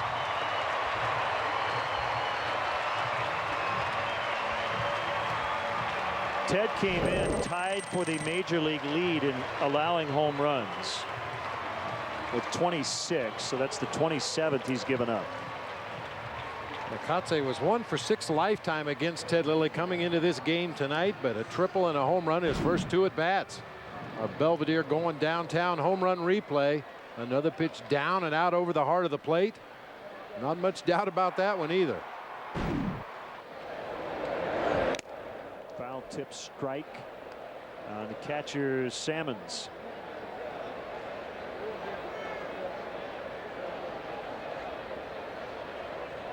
Ruben Gotay on deck for Glavine.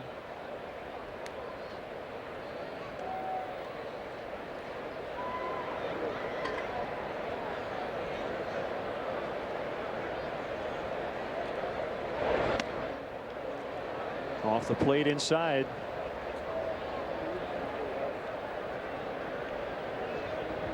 Well, Ted's job's to get the win tonight, but if he wants a 6th straight quality start, he can't give up another run.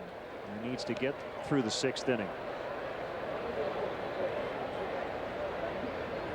I think in Ted Lilly's mind, that's one of those stats that's little more of interest to us than it is to him. He just wants to bring home a victory. He doesn't care what he gives up as long as at the end of the night the Cubs have more runs than the Braves. Salmons pops out. Now it's go tie for Glavine. Well, you know, the reason we talk about that stat is teams by and large win those games when your starter gives you 6 or more quality innings, so to speak. And he's done that here lately. And since the start of May, Ted is 10-2 with a 3.68 earned run average.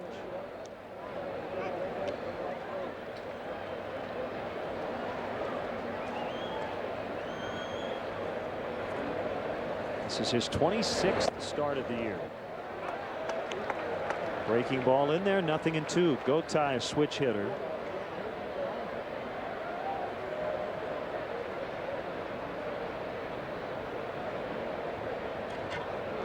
Lilly has now gone 6 straight years with at least 10 wins. Trying to get his 12th tonight. Called strike 3. That was a fastball. A little bit of a late call from CB Buckner. 2 outs.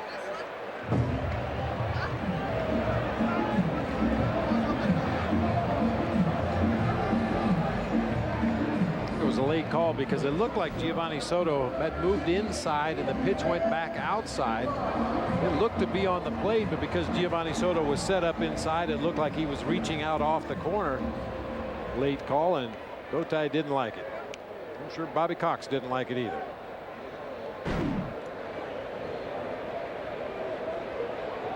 Escobar's 0 for 2. Ball 1.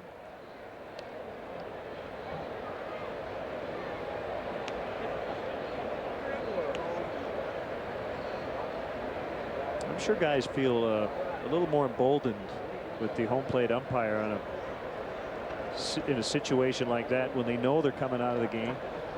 I mean, you never want to get ejected and have to pay a fine, but I continue to go back to Robert Fick.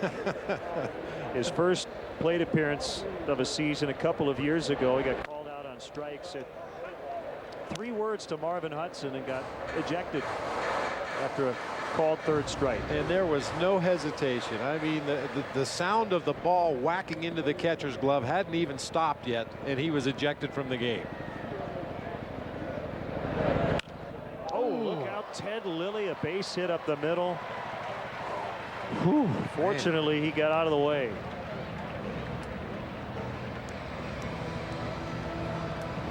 Had to go ninja on that one. That's one of those ones where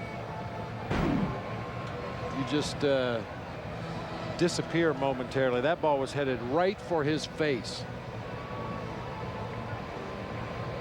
I mean, Ted's in good fielding position, but that ball got back there so quickly he didn't even have a chance to react. Watch this again. But that just takes my breath away. That is a very scary situation. Oh.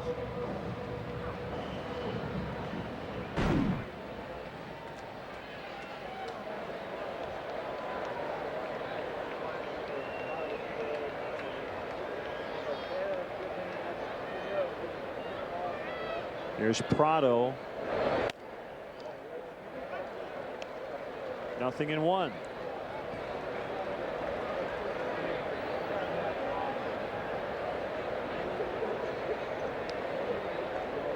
Seven hits, 7 runs, 4 walks, 3 strikeouts, 2 homers allowed by Glavine. Out toward the alley. They're going to try to score the 4th run, and they will get it.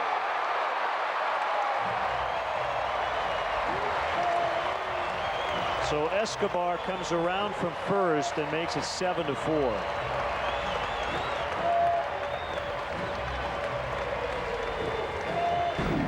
Well, once again, the dimensions here at Turner Field allowed third base coach Brian Snitker to go ahead and wave Escobar home.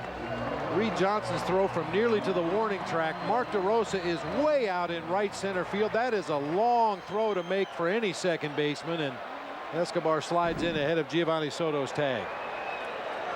We saw Mike Quade do the same thing for the Cubs yesterday, as a matter of fact, on a ball hit Similar location. Kelly Johnson, the second baseman, had to go way out into right center field to get the relay, and a good send by Mike Quade got the Cubs a run. One strike on Chipper.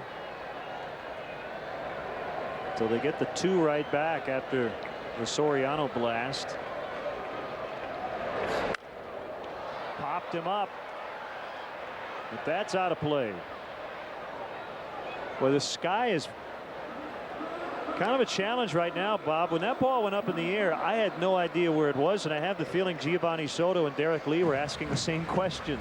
It's that time of night. Usually the infielders will try to help the outfielders on fly balls hitting that direction. The infielders will try to help each other, and everybody tries to help the catcher, because once it comes off the bat, if you lose sight of it even momentarily, it's tough to pick it up again. As we near dusk. Swing and the miss. He struck him out. Looked like a changeup from Ted to get Chipper Jones. The Braves, however, get 2 on the Kotsay home run. The Prado RBI double. 7-4 after 4.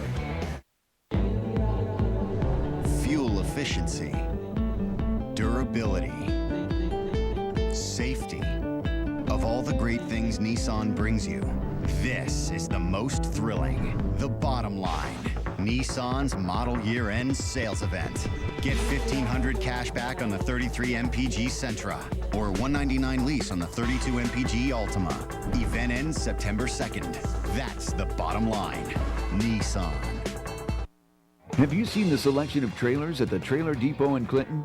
The area's best kept secret, and the best prices on trailers are at the Trailer Depot.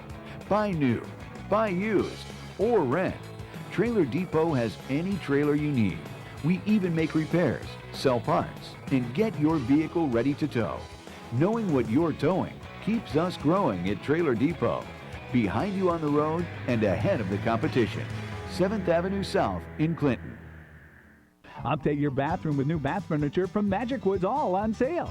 The Wentworth vanity's only $399, or get the entire ensemble including a vanity, vanity top, mirror, toilet cabinet, and toilet, also on sale. And right now at Menards, you'll get an automatic 10% rebate on anything in the store, even sale prices, when you use your Menards Big Card. Just purchase anything in the store with your Menards Big Card, and your rebate check is automatically mailed to your home. Save big money at Menards. Tonight on Comcast Sportsnet, fans' best friend. Cubs baseball is brought to you in part by Aflac. Ask about it at work, and by the Toyota Tundra. Visit whytundra.com to find out why the Toyota Tundra is a great way to keep moving forward. Cubs 7, Braves 4. Cubs going for the season series sweep. They have never swept the Braves in a season set. Also looking for their 8th consecutive win on the road. They've taken 13 of their last 16 overall. They have now scored a minimum of 6 runs per game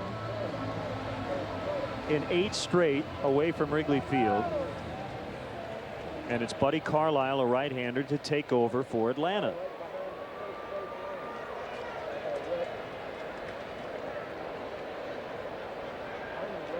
Cubs also have drawn 4 base on balls through 4 innings in this game. We mentioned that during the course of the 7-game road winning streak, they were averaging nearly 5 walks per game. So sneaking up on that number again. I hate to bludgeon you with numbers, but they're also interesting. The Cubs came in 6-0 over their last 6 games against left-handed starters, trying to make it 7 in a row. They have really handled lefties this year. They're 23-11. For whatever reason, that was a problem last season. With our predominantly right-handed heavy lineup, that was really a surprising thing in the past, that we didn't handle left-handed starters better than we did. The Cubs were 19-24 versus lefties last year. Inside out swing, and Ramirez rewarded with a base hit. So he's 2 for 2 on the night. Well, if the Braves are going to keep scoring, the Cubs might as well.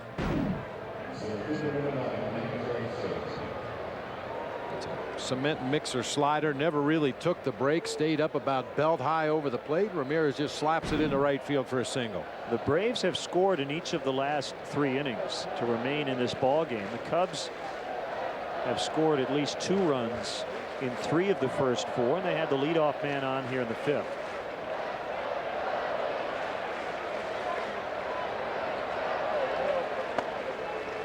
Fastball strike.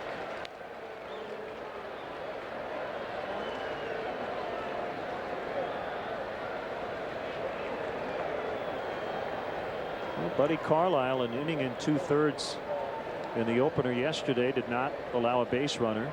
But Ramirez getting to him for the leadoff single. Aramis with a pretty short lead. No problem getting back.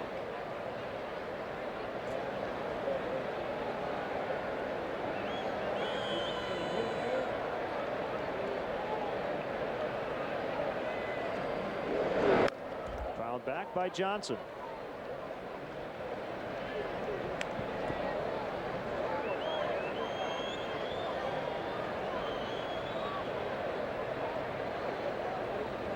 I mean, there's no doubt the Cubs would be really good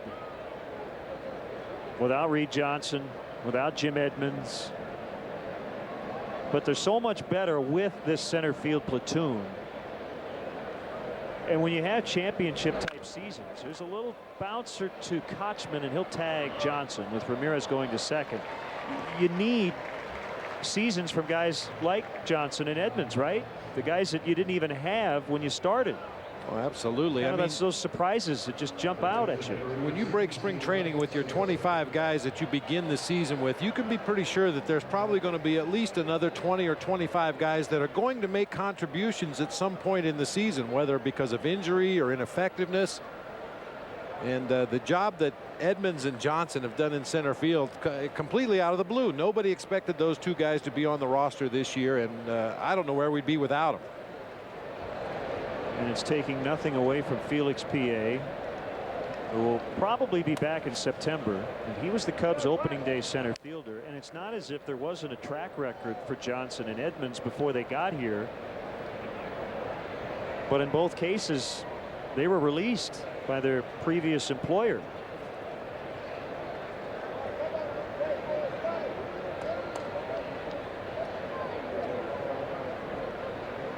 I have a feeling we'll see Micah Hoffpower back up here by September 1st at the latest.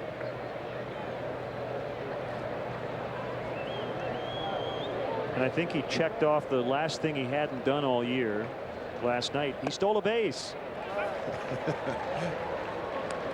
His first of the season. He hit his 20th home run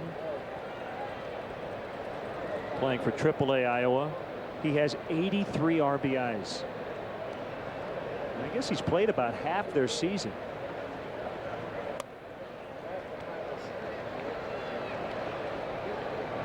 Just having a ridiculous season. And Mike has had a lot of success at this level. Check on his batting average in his 3 stints with the Cubs.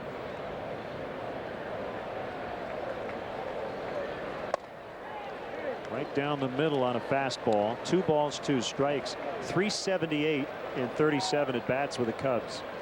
So he's hit wherever he's been.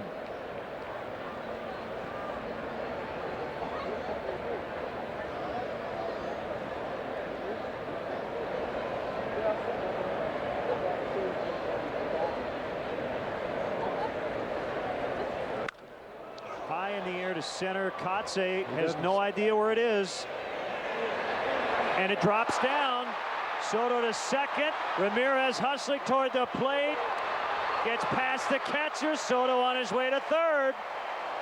That sky we were talking about benefits the Cubs, but Ramirez is injured at the plate.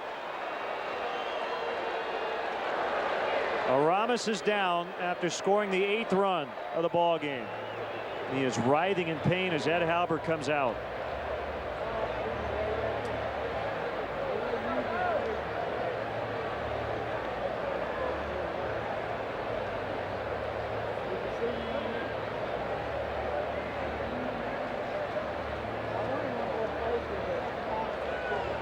You hope he just knocked the wind out of himself on that head first slide into home plate.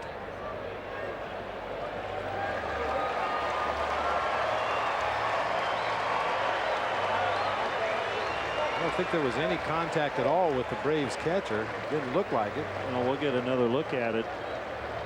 The throw was offline and got past Salmons. Kotze had absolutely no idea where that ball was.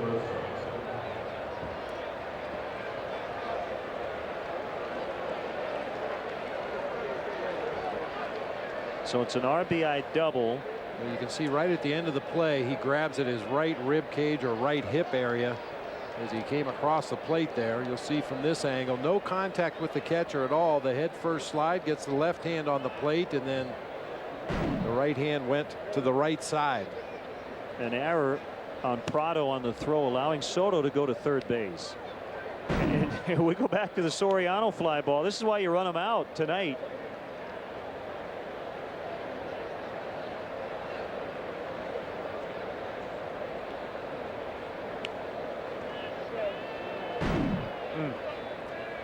I hope that's not a pulled oblique or something.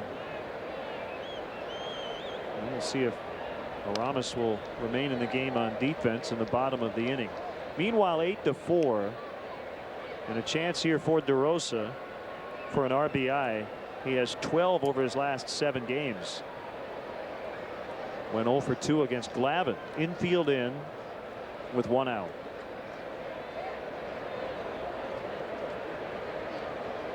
Wouldn't be a bad idea to hit another fly ball. If he can get one up. That pitch was up. It's a slider once again from Carlisle, just either trying to overthrow it or just can't get it to take the break. He left one up to Ramirez. He left that one up to Mark DeRosa off the plate inside. It's kind of hard to describe the sky. It's very hazy. In some places almost pink. But when the ball goes up, as you said, if you don't locate it right off the bat, you have no chance.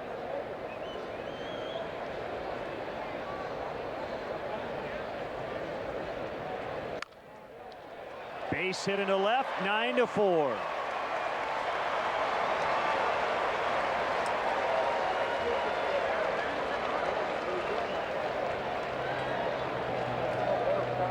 This is like a heavyweight fight, just trading punches here.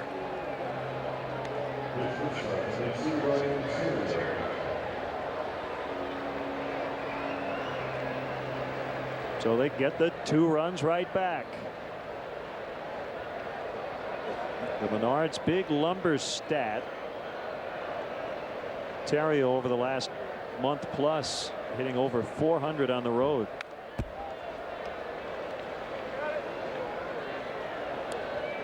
Now we hope Aramis is all right, able to leave the field under his own power. And he was down for several seconds after sliding into home.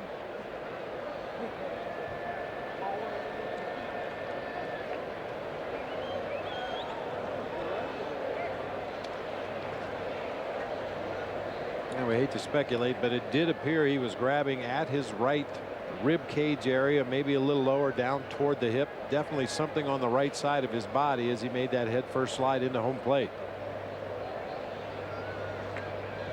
I want to ask you about the situation, because is there a chance that you're more vulnerable to an injury on a play like that, where it looks like it's going to be an easy play, and all of a sudden you go from almost a standing position to I have a chance to score from second base, and maybe you're vulnerable or susceptible to pulling something?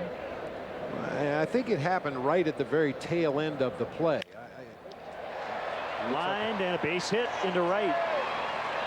You know, we've seen those awkward slides into home plate where the runner is trying to avoid a tag, and you could clearly see Aramis got his body kind of sideways as he reached out with his left hand for the plate. I mean, it's just an instinctive play on the part of the base runner. You do what you think you have to do to get on the plate before that tag is applied, and sometimes you put your body in very awkward positions. First and second, 1 out. Lilly probably in another bunting spot. So let's see if we see anything here. Okay, so now's when he really turns it on.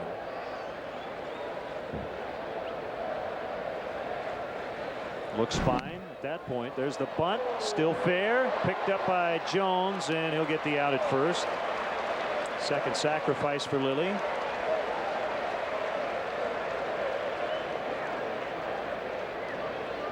I think Mike Quaddy was hoping to take advantage of the confusion as that ball dropped out there in the outfield, because you can see the ball is already in the air to the cutoff man who's standing at the very edge of the infield dirt.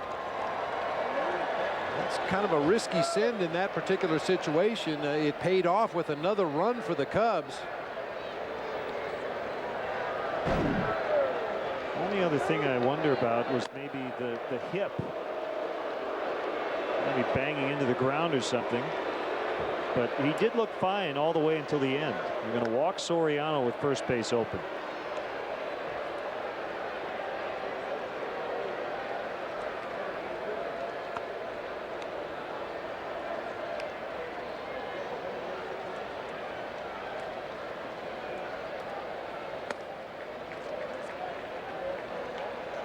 And we showed you the numbers for Carlisle when he came into the ball game. He's been deadly on right-handed hitters this season, but lefties have banged him around pretty good. A .321 batting average going into play tonight. I think they've seen enough of Fonzie in this series.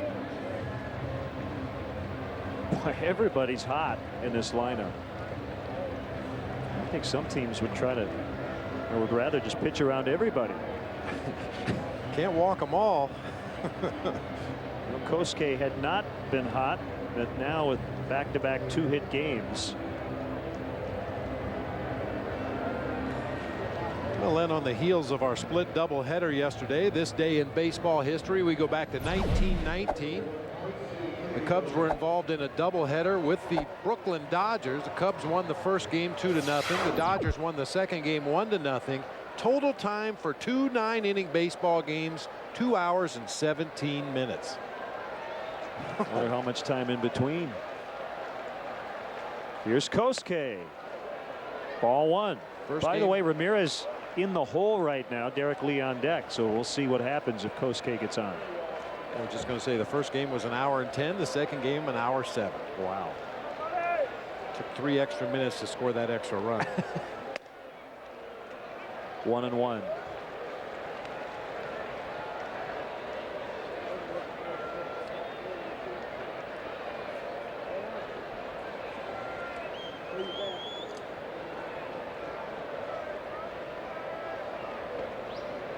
What was it, 217? 217. We're going to go beyond that in one game tonight. As we play here in the top of the 5th. 1-2. We played for over an hour and a half.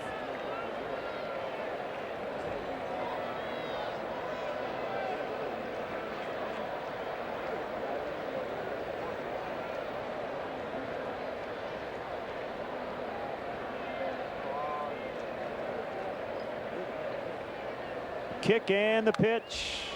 And he stays alive. Julian Tavares is up for the Braves. This is that 2-strike, 2-out situation. If you're a base runner and you see Kosuke start to swing the bat, you should start to run. Ryan Theriot did at second base. Alfonso Soriano did at first base as well. He's either going to swing and put the ball in play, or he's going to swing and miss. Ground ball knocked down by Carlisle. He'll flip. Barely gets Kosuke at first, and the inning is over.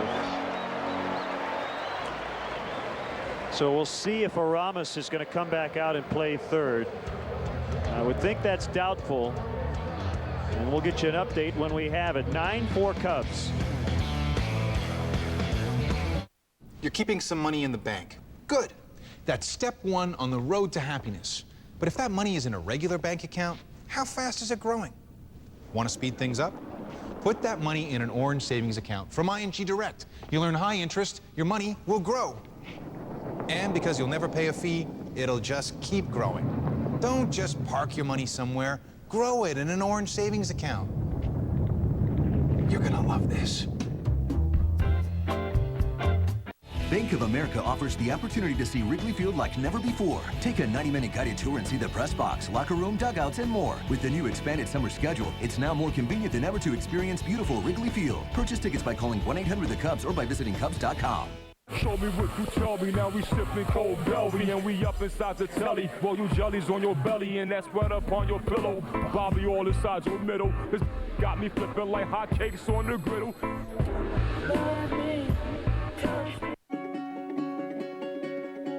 People think the terms SUV and fuel economy don't mix. The truth is, the GMC Acadia crossover has an EPA estimated 24 highway MPG. That's better than a Honda Pilot. It's also better than Mazda CX-9. Look it up. Plus, get the best coverage in America. Qualified buyers now get 2.9% APR financing for 60 months plus $750 purchase bonus cash on any 2008 GMC Acadia. See your local Buick Pontiac GMC dealer. Time now for a Buick Pontiac GMC Sports Update. Hi, everyone. Gail Fisher with you. Join us for Lowe's Cubs postgame live after the game. Dan Plesac joins me to break down the game. Plus, we'll get you set for Carlos Zambrano's start tomorrow. And then after postgame live, Sports Night gets you caught up on the day in sports, including team history for the White Sox. That's a little bit later, but now back to Atlanta with Len and Bob. Gail, thanks. A big concern. I mean, everything's gone so well for the Cubs in this series, leading 9-4, but Ramos Ramirez is out of the ball game. And as soon as we know something, we'll let you know. It was obvious he was in pain as he slid across home plate there. Immediately went up to the clubhouse behind the third base dugout. I'm sure Mark O'Neill and Ed Halber are attending to him as we speak. So, you know, hopefully it'll be good news. Something as simple as a bruise or got the wind knocked out of him badly. We'll see. So DeRosa goes over to play third and Mike Fontenot's in to play second. And now Ted Lilly trying to keep the Braves off the board. They did not score in the first inning, but they scored in the second, third, and again in the fourth as Infante pops out to Derek Lee. One out here in the fifth. Other action around baseball earlier today. Houston won yet again. The Astros have won 8 straight, and remember, they've played lately without Carlos Lee. They were 7-4 winners over the Giants with Troy Hawkins over Keiichi Yabu. Jose Valverde with his 30th save. Astros scored 3 times in the bottom of the 8th to win it.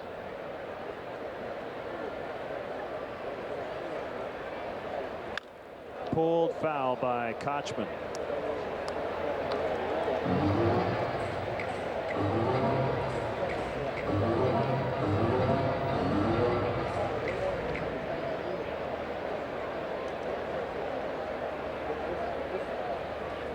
Oh, 2 pitch hit foul the other way. Cardinals lead at Florida 1-0. Top of the 6th. Lance Berkman with the game-winning 2-run homer for the Astros in that ball game. Surrounded by Terrio, and the throw is in time. 2 outs.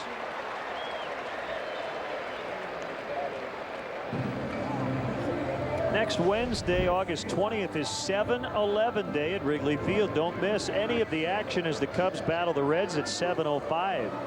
Throughout the game, great prizes will be awarded to lucky fans in random seats. Compliments of 7-11. Oh, thank heaven.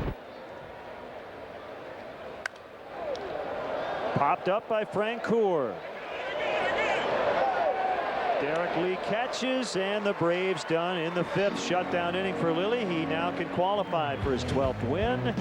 Cubs lead 9-4.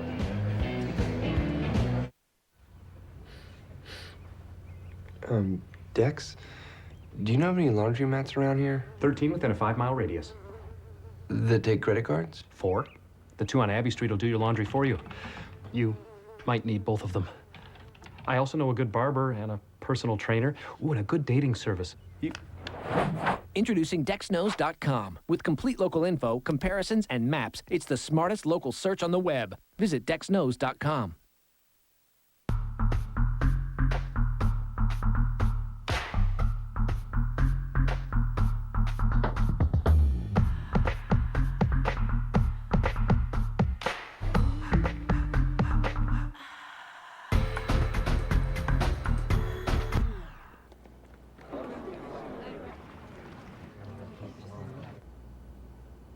tonight, do the mojito with the refreshingly cool taste of the Bacardi Mojito.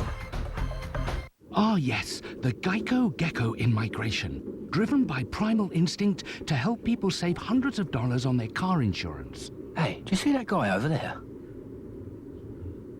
He's giving me the heebie-jeebies.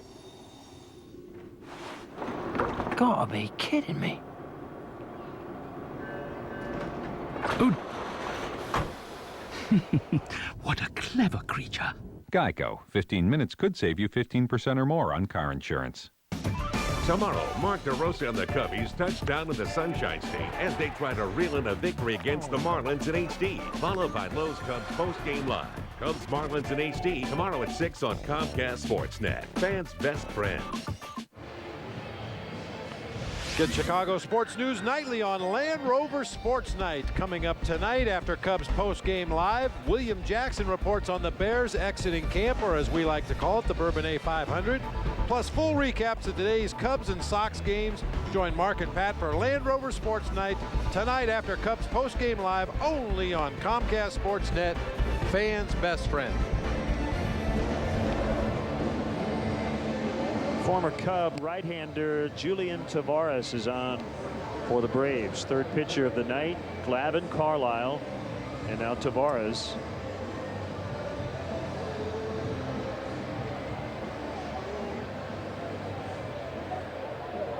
And let's see, we saw Julian in the nightcap. Came in the 9th inning. Gave up a couple of RBIs, but was not charged with a run. Allowed a sac fly and then an RBI fielder's choice. Eventually got out of the inning.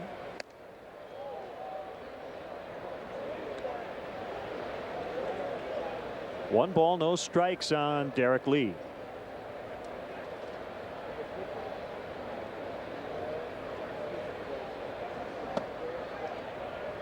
Slider strike. Saw a couple of Louis Tiant-like deliveries from Tavares in the ball game last night. Turned his back completely to home plate, looked out toward the scoreboard in center field before wheeling around and delivering a pitch. Well, he'll try a little bit of everything. Very crafty. You hear about crafty left-handers. He's a crafty right-hander.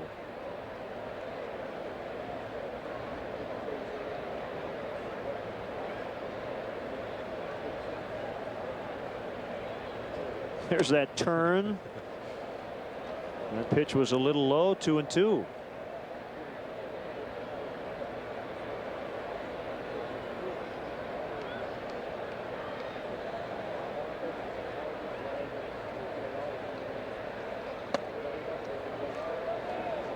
Full count. It's just so anti-everything pitchers usually talk about, the ability to repeat their delivery, to get their body in the same position, to get their arm in the same slot so that they can consistently hit their spots. And then every third or fourth pitch you do something like that. Can't help your consistency. He strikes out Lee. 1 out.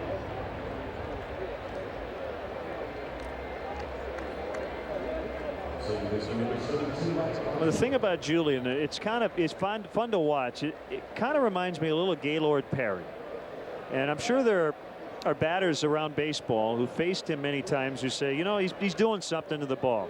You saw the bill of his cap, looks a little dirty. He likes to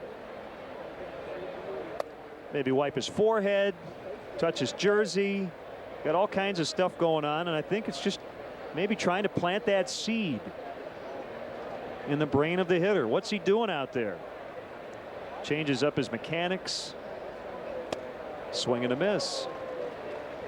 He used to throw extremely hard. He's lost a lot of velocity. Still will hit 90, 91 on occasion, but he's a sinker slider changeup guy that, as you said, he's crafty. He's been around. This is his 10th team in the major leagues.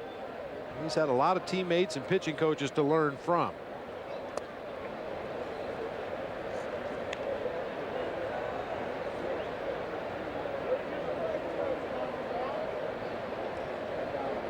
So Fontenot getting his first at bat. He came into play second. DeRosa over to third. Ramirez out after injuring himself, sliding into home. Fairly deep, but Infante will get there. 2 gone. And it brings up Johnson. The White Sox clubbed Kansas City 9-2. Pretty interesting day today as they hit 4 consecutive home runs. That tied a major league record. It came in the 6th inning. Jim Thome with a 3-run homer with 2 outs. Then Paul Konerko and Alexi Ramirez with home runs. And then Juan Uribe with the 4th straight homer for the White Sox. It was against the Royals, a team that they had their own chippiness a week or so ago. And like we were talking about earlier in the ballgame, the best revenge is to go out and pound them on the field. Carlos Quentin was hit by a pitch for the 6th consecutive game. Bounce to the shortstop Escobar. And it's a quick 1-2-3 inning for Julian Tavares. Cubs going for the sweep. They lead 9-4.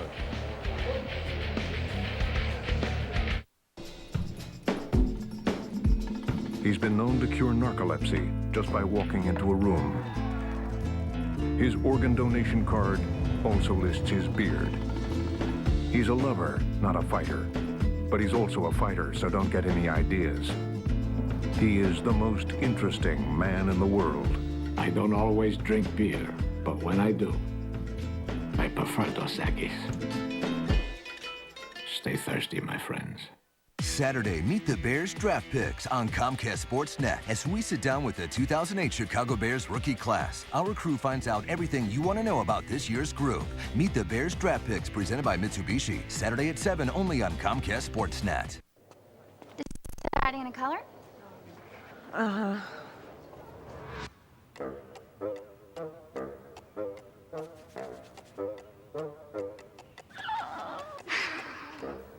Let's start with some idea cards. That'll get you to the right one. We're here because we've been there with the tools, products, and advice to get it done right. True Value. Start right. Start here.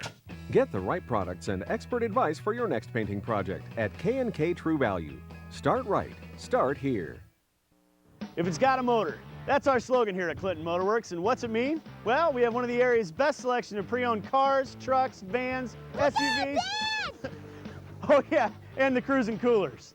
How great is that? A 13-mile-an-hour cooler to ride. Just another reason to stop in and see what's going on. Now let's talk warranty. We have the area's only lifetime engine warranty on most all the vehicles we sell. That's right, your engine blows, you get it fixed for free. That's why people do business with us. For your next great sales and finance experience, we'll see you soon at Clinton Motor Works.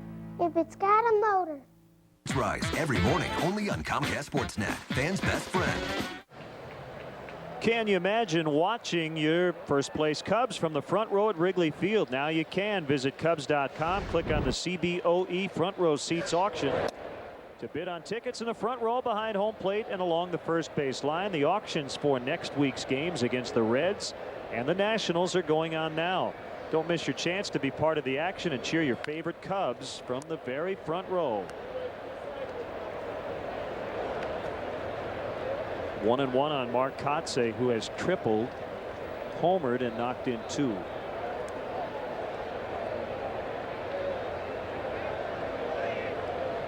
There's some nights where you would say it's a comfortable 5-run lead, but not necessarily, considering how this has gone. And Mike Fontenot just committed an error.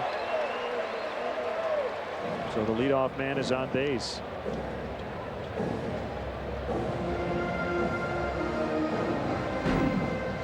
Fontenot had to cover a lot of ground right there. I'm sure he'd tell you that's a play he should make. Just didn't get the glove down there far enough. They called it a hit. I think they've called it a hit. So Kotsay is a double away from the cycle.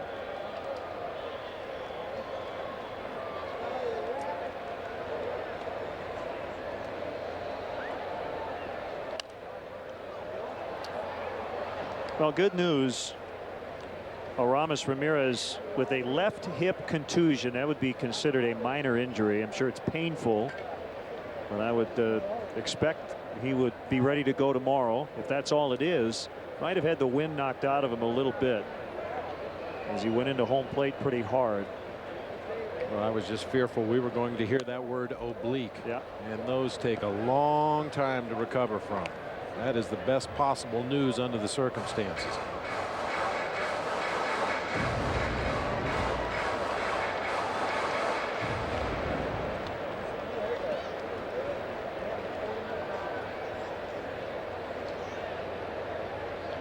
Two strikes on Salmons, with Greg Norton a pinch hitter on deck for Tavares.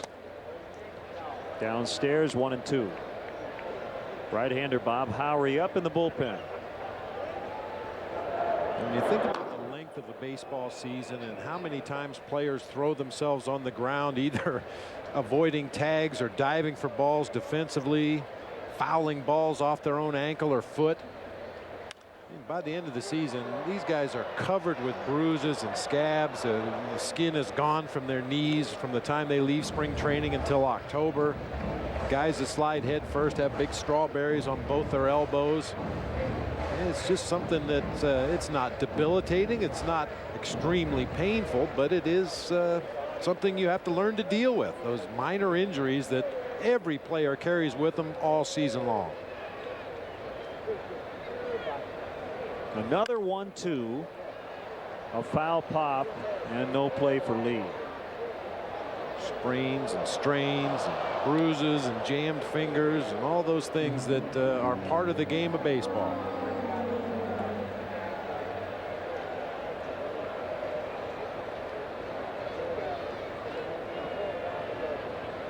I used to like it when guys would compare the bruises, especially catchers. You know, you take a foul tip off the inside of your thigh. I can't tell you how many different colors you'll see as that bruise heals up. Swing and a miss, strike three.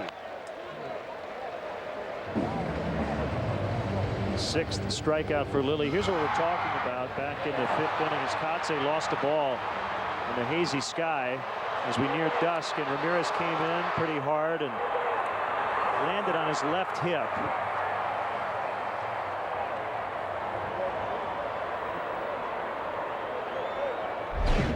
So he ended up coming out. Here's Greg Norton pinch hitting for Tavares.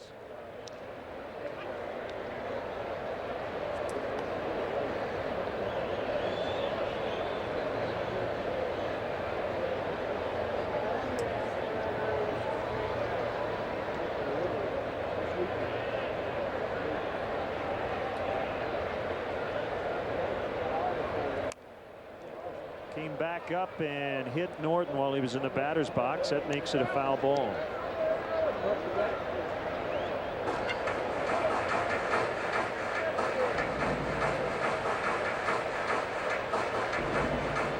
Norton has bounced around. He's been with the White Sox, the Rockies, the Tigers, the Rays, the Mariners. Was a second rounder of the White Sox. And of the University of Oklahoma in '93.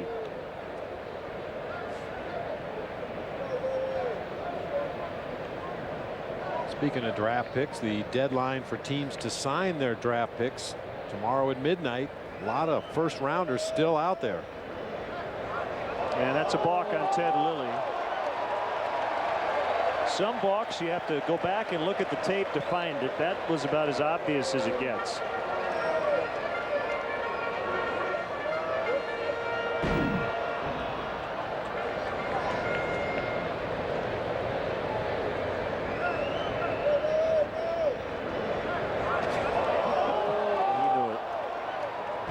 Throw it somewhere, Ted. Yeah. There ought to be a special column for that one. Brain cramp other than balk. Ted knows he can't do that. Not sure what he was thinking about out there on the mound. Just kind of got caught in between. Wasn't sure which direction to go. So just held on to the ball as he was making a move toward first base. One of the most obvious balks you'll ever see.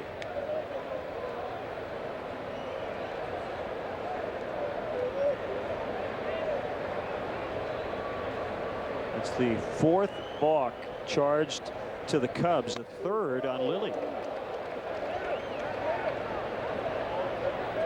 I mentioned draft picks just a moment ago. The Cubs' #1 draft pick this year, Andrew Kashner. 4 innings of no-hit baseball last night for the Boise Hawks as they beat Spokane 12-4. Very encouraging outing for the #1 pick. And I'm sure there are fans wondering, why didn't he keep going? Well, at that level, you're under very strict pitch counts as Norton strikes out. Back-to-back Ks, Salmons and now Norton.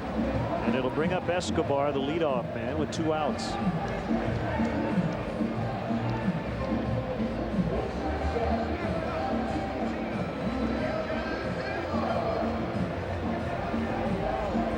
Let's put it this way. That's what I'm assuming happened, but you probably watched or listened to the game, and there was no injury or anything. No, you're absolutely right. They closely monitor the pitch counts. A lot of these guys are coming out of college programs where they were sometimes overused, occasionally abused, and the professional teams want to keep a real close eye on their pitch count, and usually the starter is piggybacked with another guy. Escobar pointing at Ted Lilly. He's thinking there's a reason for that, and all of a sudden the Braves are coming out of the dugout. Well, the Braves are not happy, and here come the Cubs. Escobar is very upset. Bobby Cox going right to his player to try to keep things under control as Ted Lilly now walking toward the Braves. They come out of the bullpens.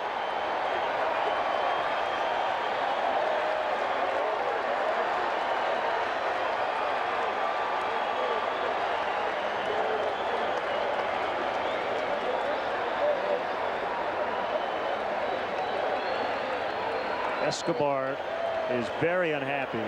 He pointed right at Ted when he was hit by that pitch.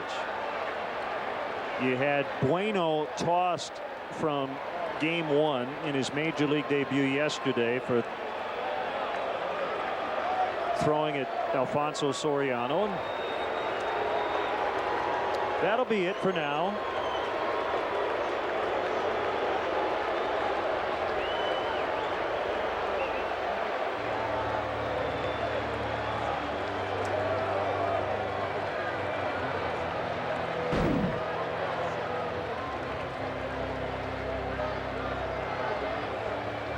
Got him in the left arm.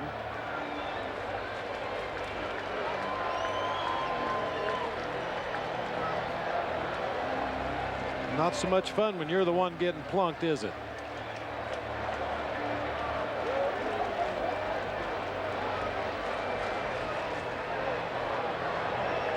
Well, Escobar can make a call to Francolis Bueno. Say thanks a lot for getting one on my elbow tonight. These things don't die easily. We're assuming warnings now have been issued. C.B. Buckner going over to the Braves dugout.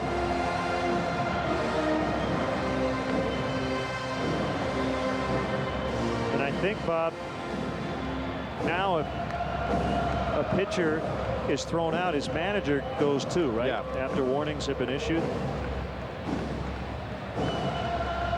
And that's another thing, you know, you hate to get involved in a situation like this. I'm sure Ted Lilly is doing what he thinks he needs to do to protect his teammates and to send a message back to the Braves that, you know, 2 can play at that game.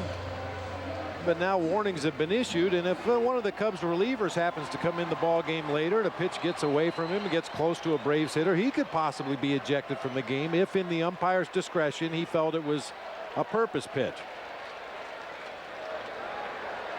So first and second for Prado. The pitch, big swing and a miss.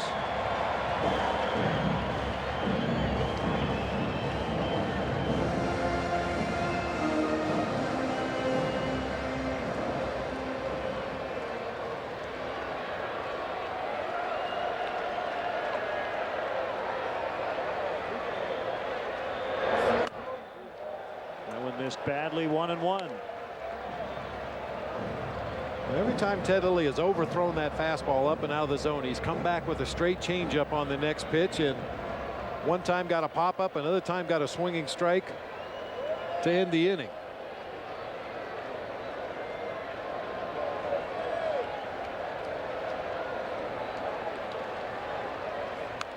Came back with another fastball up and in that time. That's why the good pitchers are the good pitchers. They don't get into patterns. I mentioned earlier, a lot of times when he throws the fastball high and away from a right-handed hitter, It's to set up that big breaking ball. We haven't seen very many curveballs from Ted Lilly at all in this game. A lot of heaters, a lot of change-ups, a few sliders.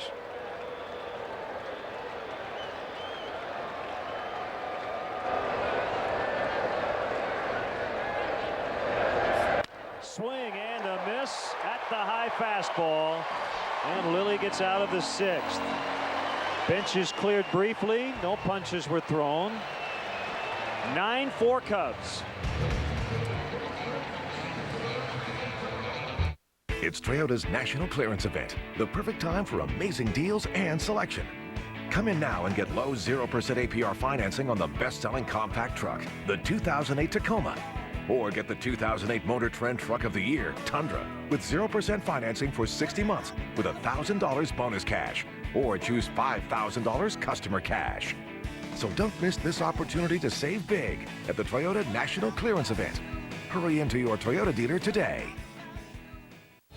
Hey Cubs fans, are you looking to get tickets to the hottest Cubs games this year? Visit Cubs.com and click on StubHub, the official fan-to-fan ticket marketplace of Cubs.com. Don't miss all the fun and excitement at the friendly confines with StubHub. There's always a ticket available to a Cubs game. Show me what you tell me, now we sipping cold belly and we up inside the telly. Well, you jellies on your belly and that's spread up on your pillow. Bobby all inside your middle. This got me flipping like hotcakes on the griddle.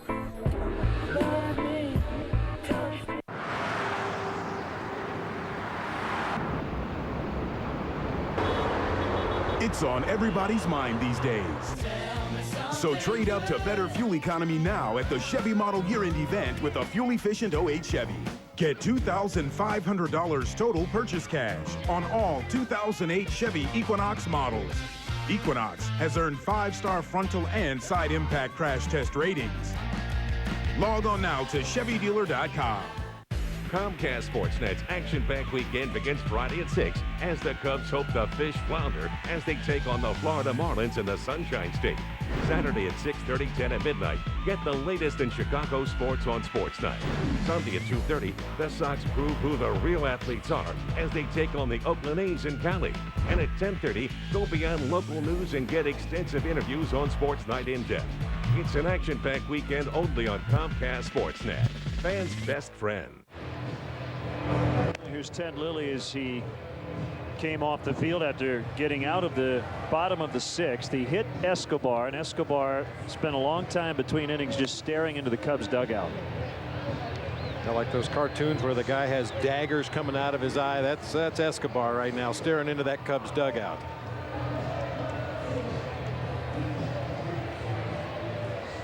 So Blaine Boyer will take over on the mound for the Braves against Giovanni Soto at 4 RBIs in game 1, sat out game 2, and here in game 3 he's knocked in 2 more, 1 on a bases loaded walk.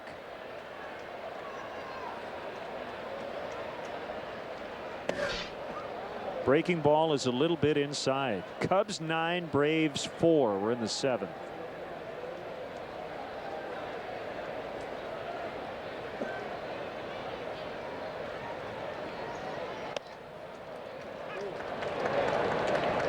Dan Herron got his 13th win. He beat Glendon Rush today 6-2 Arizona over the Rockies. The Diamondbacks went into action today tied for first in the West with the Dodgers. They'll host the Phillies tonight. Dodgers keep winning in their last at bat. Nomar with a big game-ending home run in that series.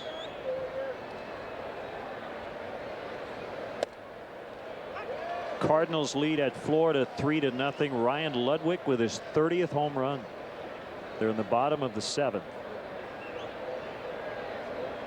Cardinals are 7.5 back of the Cubs. They're in 3rd place. Todd Wellemeyer with a 2-hit shutout through 7 innings in that game. He's coming off a solid performance on Saturday at Wrigley Field.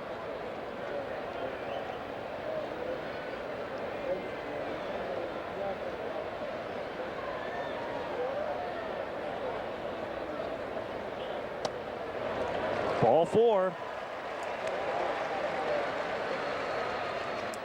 That's a leadoff walk. And Nomar with the game-ending homer in the 9th inning last night for the Dodgers as they won 7-6.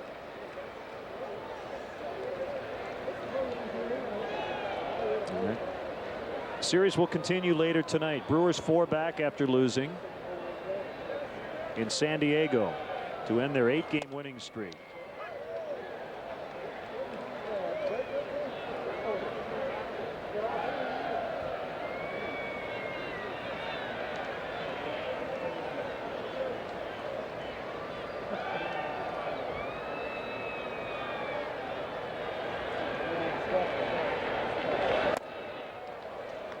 Foul tip, strike 2.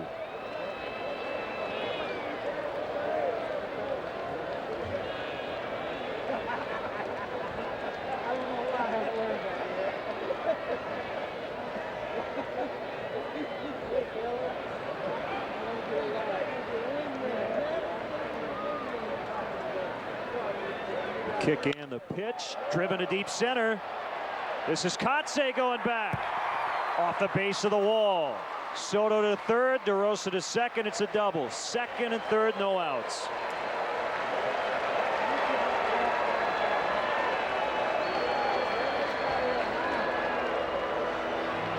Well, and I just noticed before that pitch how shallow Kotsay and Francoeur were playing for Mark DeRosa, and we know he hits a lot of balls to center and right field.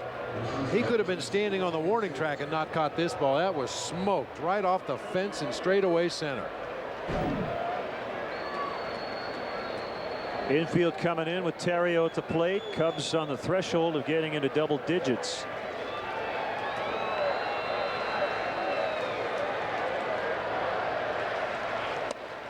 And if the Cubs score 10, you score 10. Just send an email with your name and address to sack-of-10 at ComcastSportsnet.com. Immediately after the game, you could be one of 100 lucky winners to win a free White Castle sack of 10.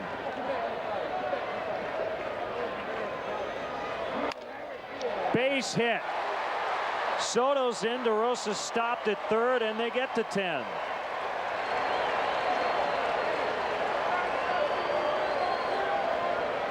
Six hits for Terrio in the series.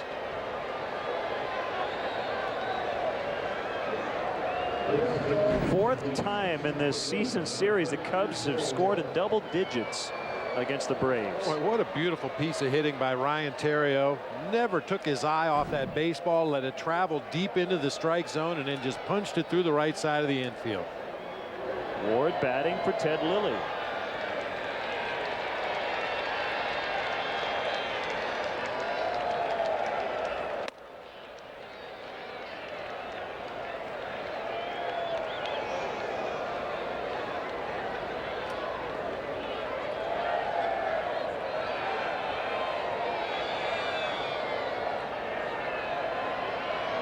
Neil Kotz, the lone Cub reliever working in the bullpen.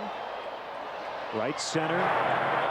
Francoeur with a great arm, but he won't have a shot at DeRosa, who will easily score. It's 11-4 sac fly for the pinch hitter Ward. So Darrell 0 for his last 13, but he knocks in a run with a sacrifice fly.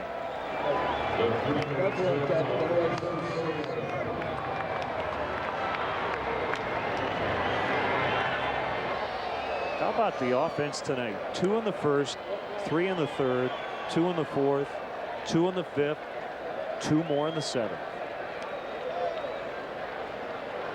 Yeah, the 2 innings they didn't score, they went down 1-2-3.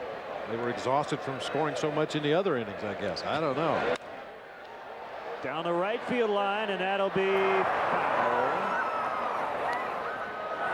I'm sure Gerald Perry is extremely pleased with the approach the Cubs had to start this game against Tom Glavine tonight. We talked about it at length.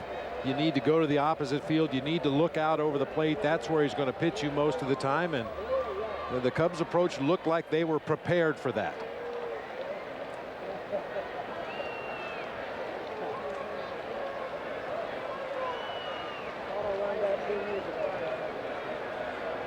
"29 runs in the series for the Cubs. Swing and a miss, 0-2. Got to use the terrible joke. We've seen more runs from the Cubs than in a 20-year-old pair of pantyhose.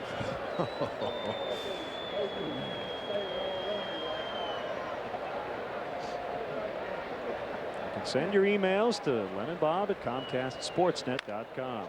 Bouncer to Kochman. Or just to Len. And they'll get one, and that's it. Nissan drive of the game. Alfonso Soriano with a 2-run blast in the 4th. You would need a Nissan to drive underneath that one. That ball was absolutely smoked nearly up to that aisle behind the bleachers in the straightaway left field. You don't see too many balls hit up near that aisleway. It's his 7th career home run in this ballpark. 15th against the Braves. He has worn them out in his career.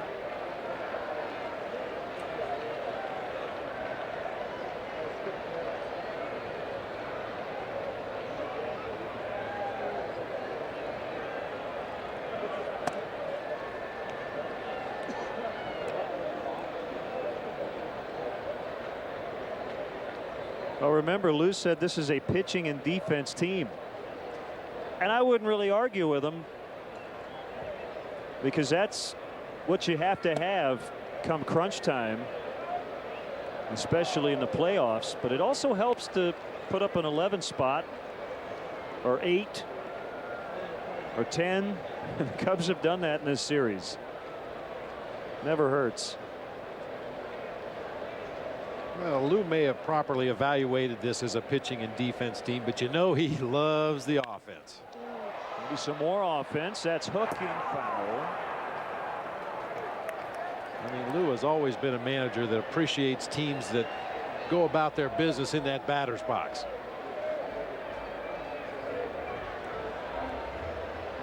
Cubs have done it tonight without Jim Edmonds, who has carried him at times lately.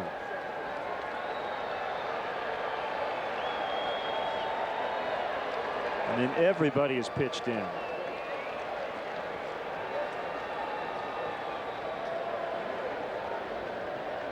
Soriano a 2-run homer. Fukudome 2 hits, 2 runs. Same for Derek Lee. Ramirez hit a 3-run homer, was 2 for 2 when he came out. Johnson an RBI hit. Soto 2 RBIs. He's gotten on 3 times, has scored twice. DeRosa 2 hits, an RBI and a run.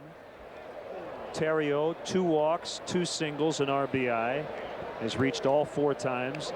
Ted Lilly with 2 sack bunts. Darrell Ward a sacrifice fly.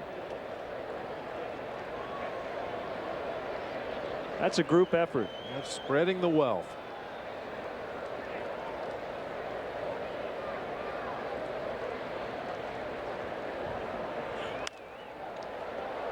Bob Howery now up in the Cubs pen. Neil Kotz has sat down, so it'll be Bob Howery in the bottom of the inning, most likely.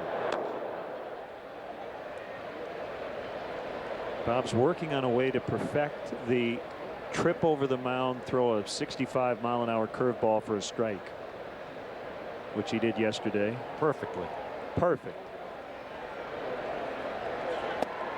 Yeah, caught his left cleat not once but twice trying to deliver a pitch to home plate. Fell off the mound on the first base side to a big, I don't know, about a 59-mile-an-hour curveball that ended up right in the middle of the strike zone.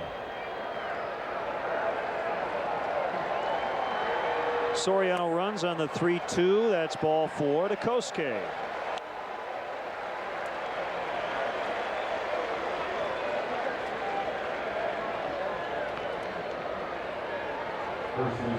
Roger McDowell's on the phone.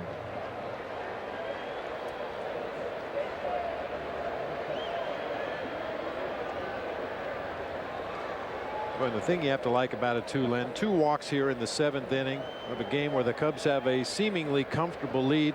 The guys aren't giving away at bats at all, regardless of the game situation. Ahead, behind, tied, grinding out every at bat, forcing that pitcher to make good pitches to get him out. And if he doesn't make good pitches, they take the walk and set it up for the guy behind him in the order.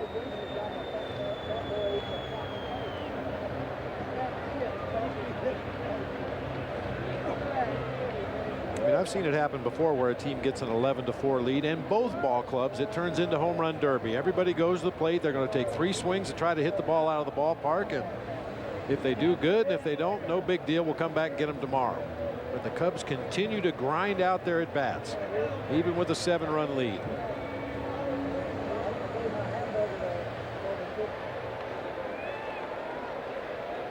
They've gotten to Boyer for 2 runs. He has really struggled over his last 10 games coming in. Had allowed 10 earned runs on 11 hits. Came in tied for the major league lead in appearances. This is his 65th game already.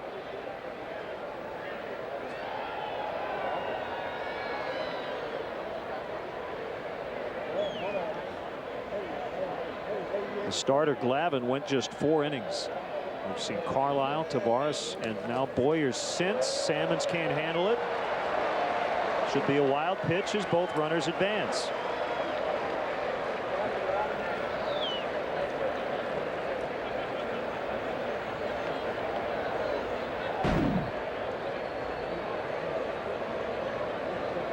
Salmons got a glove on it, but just deflected it over there behind home plate to the right. That pitch was well out in front of home plate in the dirt. An obvious wild pitch.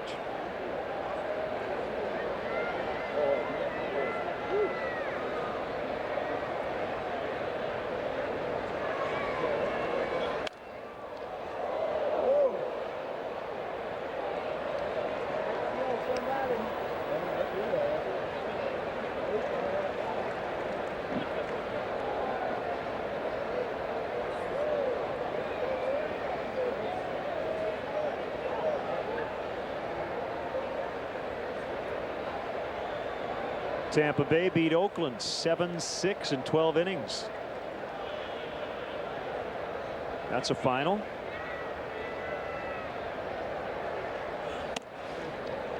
Two and two. Boston with 9 in the second against Texas. It's 9-0 in the 6th. About the only team, Bob, that can relate to the Red Sox offensively right now is the Cubs.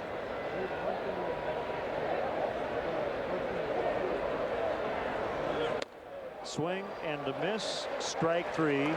7th inning stretch time from Atlanta. The Cubs seem to be on their way to a series sweep, leading 11-4.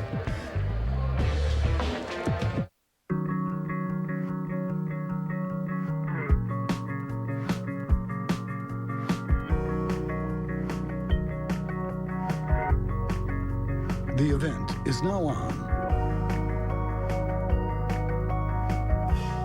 But it won't last forever. The Lexus Summer Sales Event, where you'll find the best values of the year now through September 2nd. Lease the 2008 ES350 for $399 a month for 36 months for $34.99 due at signing.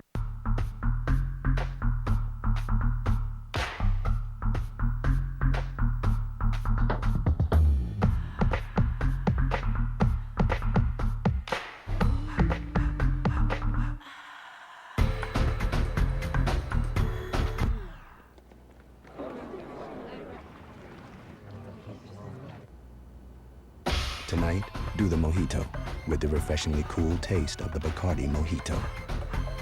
Receive an automatic 10% rebate on anything at Menards, even sale prices when you use your big card. Timbercrest siding adds beauty to any home with the look and feel of real cedar. It has fade-resistant technology and is backed by a lifetime warranty. Only $5.79 per piece. Nova Brick mortarless brick system is also on sale. The new 4-inch brick requires fewer screws, less installation time, and is also available in 9 colors in both split and smooth surfaces. Only $5.19 a square foot.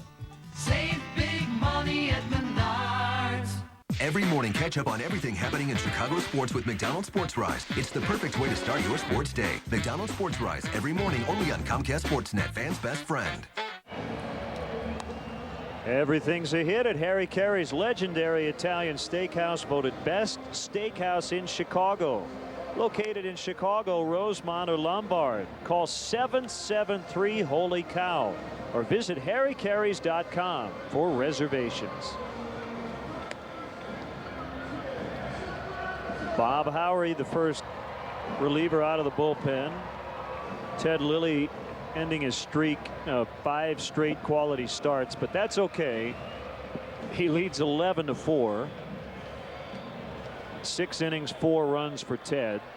And Howery will face Jones, Infante, and Kochman.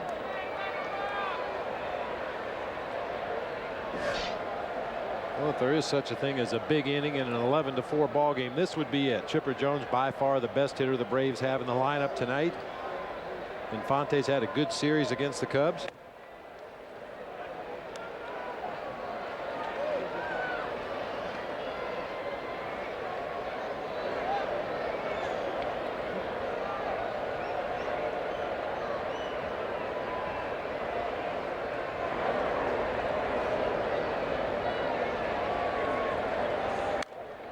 Fouled back by Jones.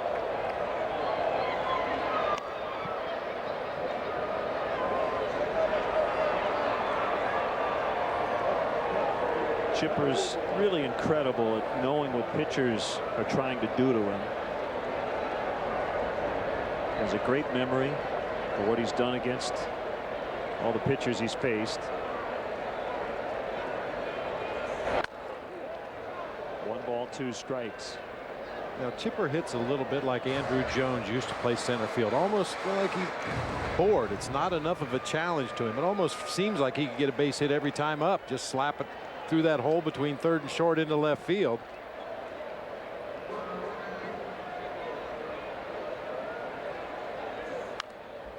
He's 36 and he'd like to play into his 40s. We saw him against Jeff Samardzija the other night. Samardzija came into the ball game, fired a 96-mile-an-hour fastball. Chipper kind of stepped out and adjusted the knob on the bottom of his bat, and the next pitch was a 95-mile-an-hour heater, and he just poked it through that hole on the left side of the infield.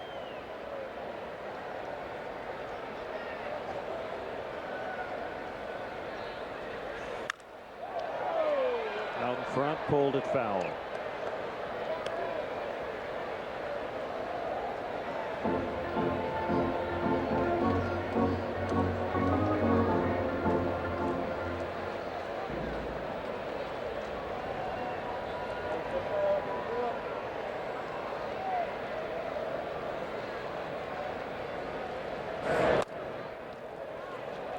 Just missed on a slider, 2-2. Well, I think it behooves us to point it out. We do it at least once a year. Chipper Jones' real name is Larry Wayne Jones Jr.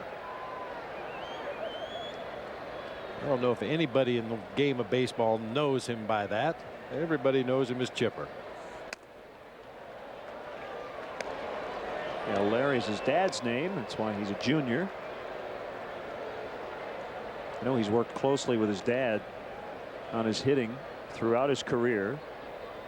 He was a first overall pick in the 1990 draft. And this will be just the 3rd year of his major league career in which his team has not made the playoffs. They made it every year up through 2005. Still 3-2 on Jones. I think a lot of people would probably find it surprising if you go back to 1995. The last 13 years, Chipper Jones has more game-winning RBI than any player in the game. Gary Sheffield second on that list. Manny Ramirez third. That was coming into this season. Called strike 3. Got him on a fastball.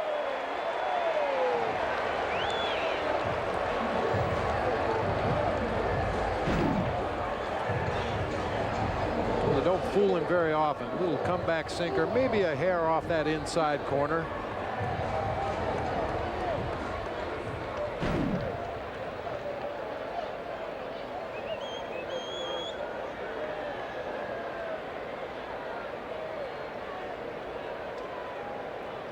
Infante, nothing for 3. Good slider from Howery. He's really tightened up that slider. There were times it didn't take much break at all. Other times it broke very flat, stayed on the same plane across the strike zone. But he's got a little more downward movement, a little more late break on that pitch.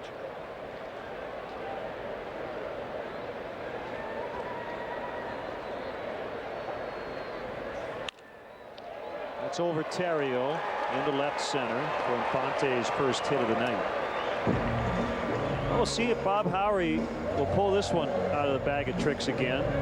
I can tell you it was on purpose. We can laugh now because he was okay, but you could hurt yourself doing this. What a pitch. What a pitch.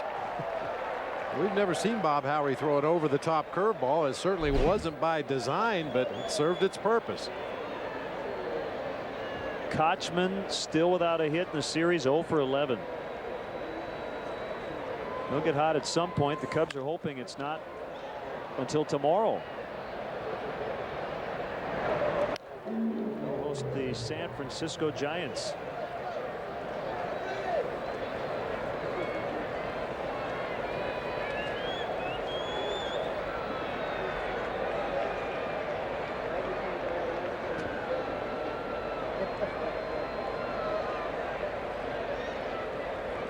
The 0-1.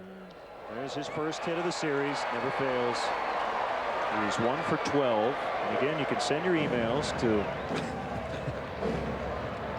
Hey, you know, the Giants are coming in. Should we leave a fun little note for Dwayne Kuiper and Mike Krukow? Well, I know they're big fans of Mike Gonzalez and his pitching style out there on the mound. Maybe we'll leave them a note about Gonza.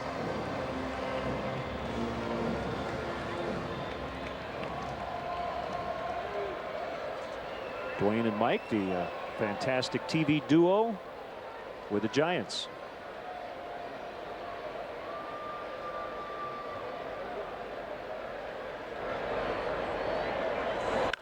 Francoeur clubs it to left for a home run. That's a 3-run shot. And all of a sudden, the advantage is down to just 4. And that home run ball again biting Bob Howery.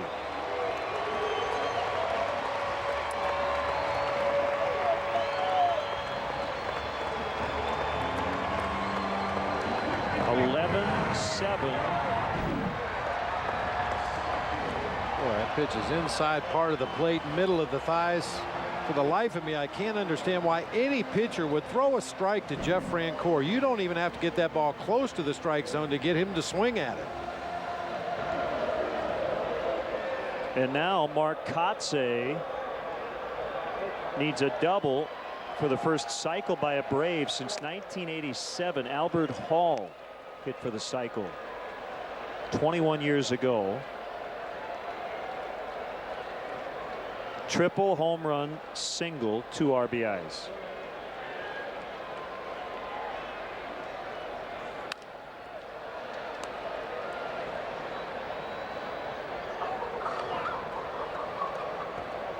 Well, just when it looked to be a comfortable lead for the Cubs, Jeff Francoeur with a 3-run shot.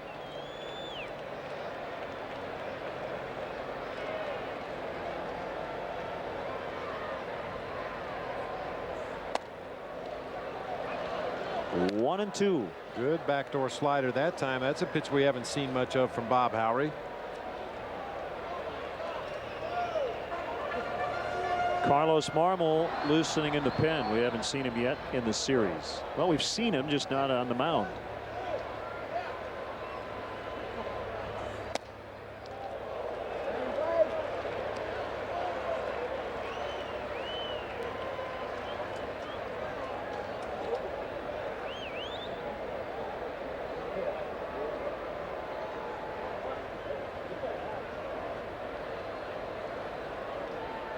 Howery's 2-2 down the right field line. Mark Kotsay has a shot here at the cycle, and he gets it with a double. A triple, a home run, a single, and a double. They'll get that baseball and send it into the Braves dugout. That's the first cycle by a Brave since Albert Hall in 1987. 4 for 4 for Kotsay.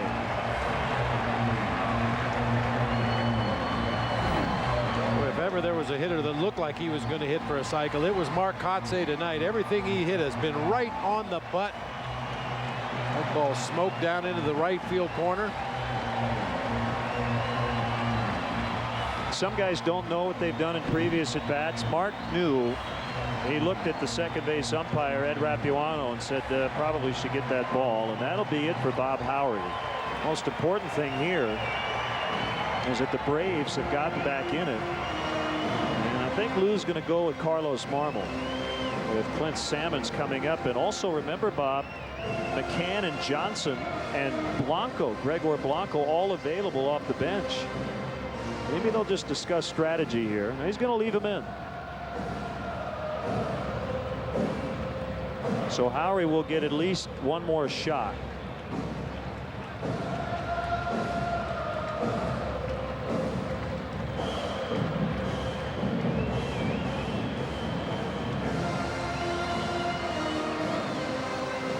Now Lou looking across the diamond to see if Bobby Cox was going to make a change, and it's going to be Salmons.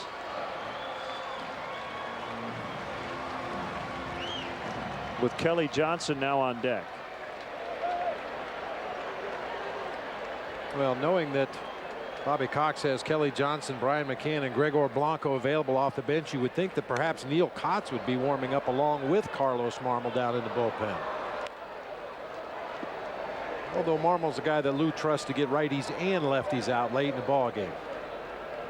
Well, that was a big hit for Mark Kotze. Not only did it complete the cycle, it was his 1,500th career hit. He needed 4 coming in. A rainbow to left. Soriano is there. 2 outs. And now Kelly Johnson is announced. And that will be it for Howery. Lou's going to ask for Marmol.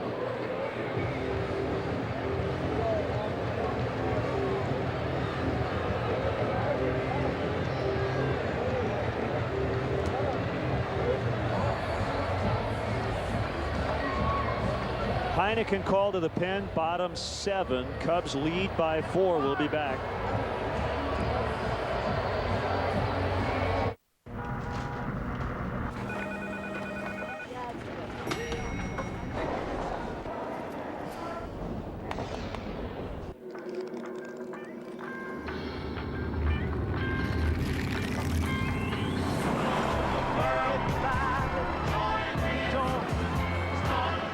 At the end of a long, hot day, grab a beer with a taste as cold as the Rockies. Frost brewed Coors Light, the world's most refreshing beer. Zapped by high utility bills? Well, just wait until you get your first heating bill. This week only, buy 3 Feltco replacement windows and get 1 free. Call 866 for Feltco. Buy 3 energy-saving Feltco windows and get 1 free. Do a single room or do your entire home. Buy 3 windows and get 1 free. But hurry, this week only. For quality windows, siding, and doors, call 866 for Feltco. If ever you're not satisfied with one of our tires, please feel free to bring it back. Thank you. Discount Tire Company. Low prices, more choices on the world's best brands like Michelin and B.F. Goodrich. Seriously, mornings just go better when you grab some breakfast. Whatever. Ow. Start your day off right with any 2 McMuffin sandwiches for just $3. Now at McDonald's.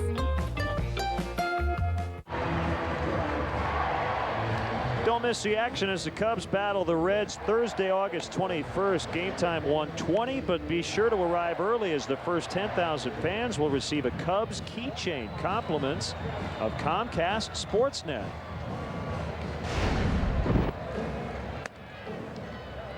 Here's Carlos Marmol facing pinch hitter Kelly Johnson.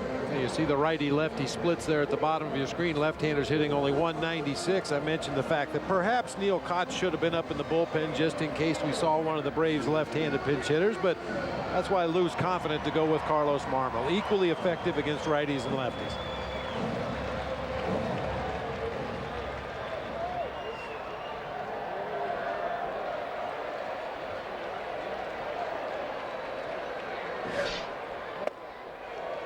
Strike 1 on a fastball. By the way, the Kotze cycle is the first cycle against the Cubs since Willie McGee of the Cardinals did it on June 23rd, 1984. That was the Rhino game. McGee was overshadowed a little bit by Ryne Sandberg, who hit the 2 big home runs off Bruce Sutter at Wrigley Field. 2 strikes on Johnson, 2 outs, 11-7 Cubs. Swing and a miss. Well, that was fast. Marmol comes in. Good morning, good afternoon, good night to get out of the 7th. They get 3 on the homer by Frank Coor off Howery. It's 11-7 to the 8th. The market changes with the wind. No matter which direction it's going, the private client group at National City will be there to provide answers. We understand that trust is something we earn. The private client group at National City. Legend has it, Rocky Mountain miners knew how to celebrate with get-togethers called banquets. Their beer, Coors, they called it banquet beer. Brewed with Rocky Mountain water and only the best high country barley for a full flavored taste. Savored by generations since 1873. Times have changed. Coors never will. Coors, the banquet beer. Welcome to Death Race.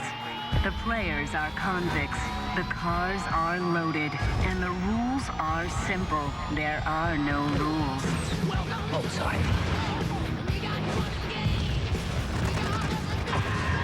Burn me? You can shoot me, but you can't kill me! On August 22nd, see who's left standing. Someone I need to kill. Get out my car! Death Race. Rated R. No matter what the market does, when the economy makes waves, where can you find insight? The private client group at National City, where trust is something we earn. Time for the Sharp Aqua's game-changing play. Aramis Ramirez with a 3-run homer off Tom Glavine. That made it 5-1. Ramirez would later leave with a left hip contusion. And a bunch of changes for the Braves. The most notable on the mound, Vladimir Nunez now pitching.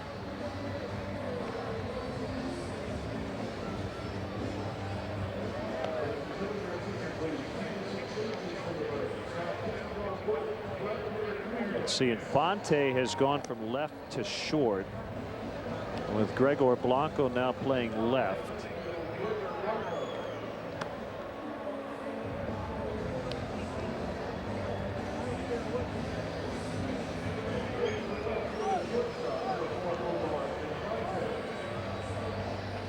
We'll sort out the batting order here. I think Nunez goes right into the 9 spot, where Johnson just pinch hit. Blanco probably goes right into the 1 spot. I wonder if Escobar's having some problems from the plunking he took from Ted Lilly.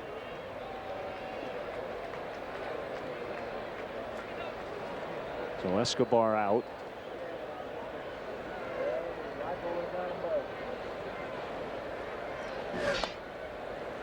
And strike 1 from Nunez to Fontenot.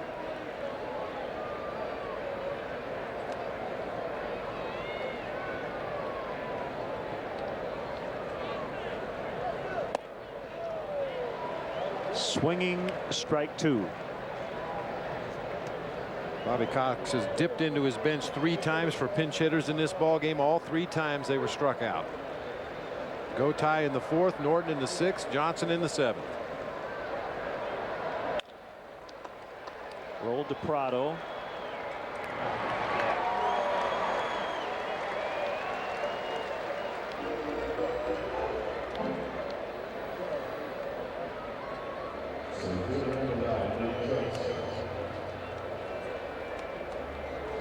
Johnson with an RBI hit in the 1st inning. That made it 1-0. Put the Cubs on the board first. Then Soto walked with the bases loaded. So they got 2 before Ted Lilly went to the mound. Cubs have not trailed all night.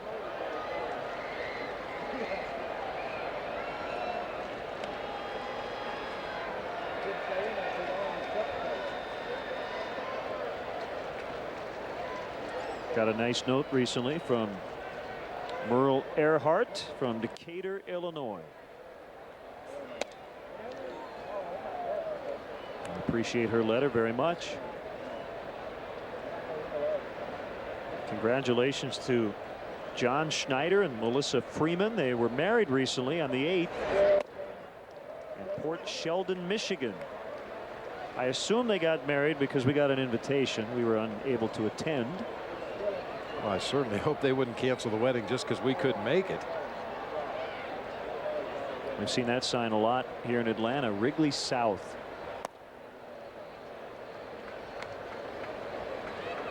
In both games of that split doubleheader here at Turner Field yesterday, because the Cubs had large leads late in the ball game, most of the Braves fans evacuated in the 7th inning, and we were left with about a 90% pro Cubs crowd in the ballpark.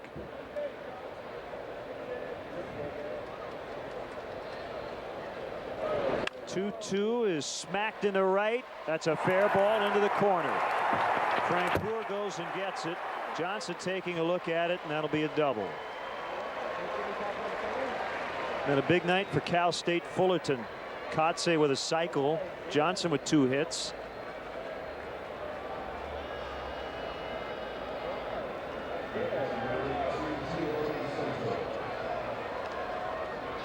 Produced some pretty good outfielders, haven't they? Yes, Johnson, indeed. Kotze, and Rowand. Boy, just a great piece of hitting once again, staying on that ball, driving it down into the right field corner. Reed Johnson, a guy that goes foul line to foul line.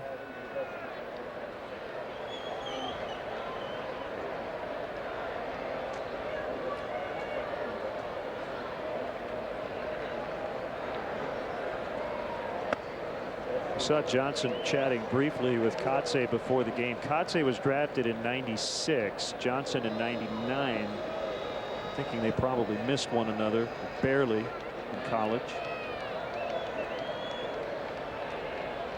Maybe they were on the same team for 1 year.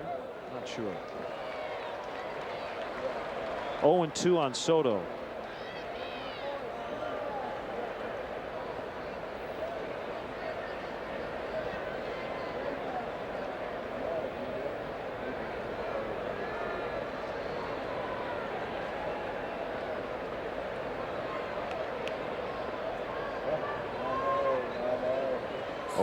Pitch, a little bit high. Soto with 2 walks, 2 RBIs, 2 runs. Another big night for him offensively.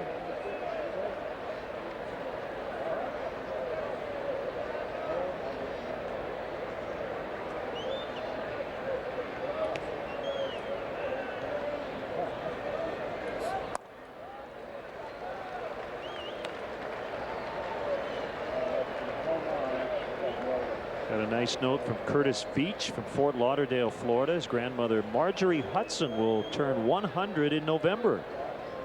She lives in Quincy, Illinois. Has been a huge Cubs fan her whole life.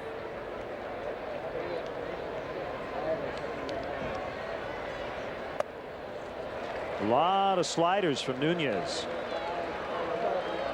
I'll tell you my recollections of Quincy, Illinois, playing summer ball there in the Central Illinois Collegiate League, and they had a great big white house right behind the center field fence. Not quite the batter's eye you'd like to have, but I'm sure either the house is gone or has been painted in the meantime. Didn't do me much good back then, though. One of my best friends from Marquette University, huge Cubs fan, Pat Suiters from Quincy. Ball 4. He's walked 3 times.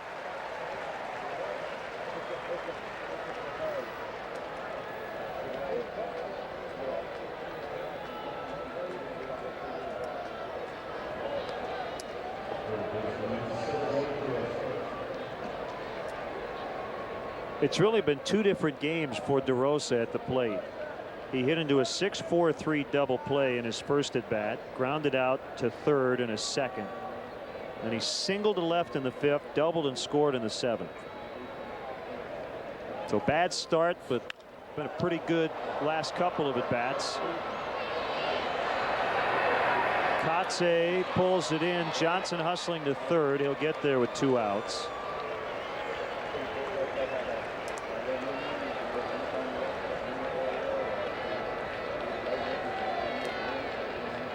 Maybe an inning ago, Reed Johnson does an attempt to tag up and go second to third on that fly ball to medium depth center field, but the 3 spot that the Braves put on the board in the bottom of the 7th changed everything.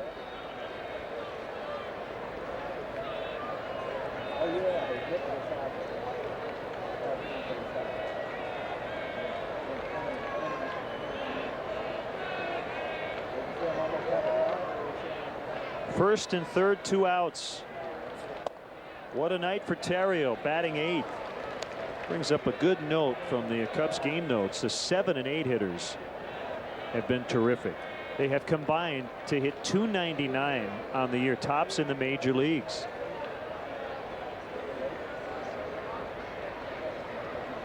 The Cubs number 8 hitters coming in at .287, leading all teams.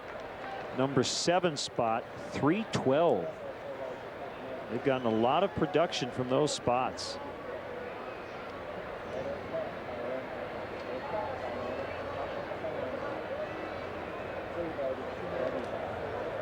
A 1-1 pitch. Fastball strike 1 and 2. Chad Godin up in the bullpen. Marmol is on deck.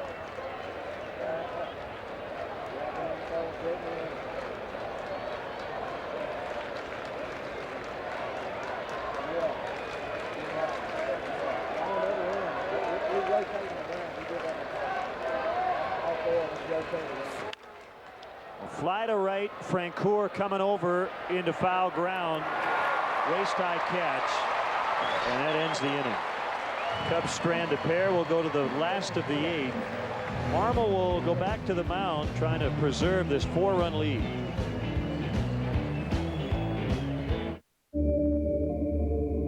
Sunglasses, sandals, a little color, and the perfect shade of lip gloss. But the ultimate summer accessory? Metal.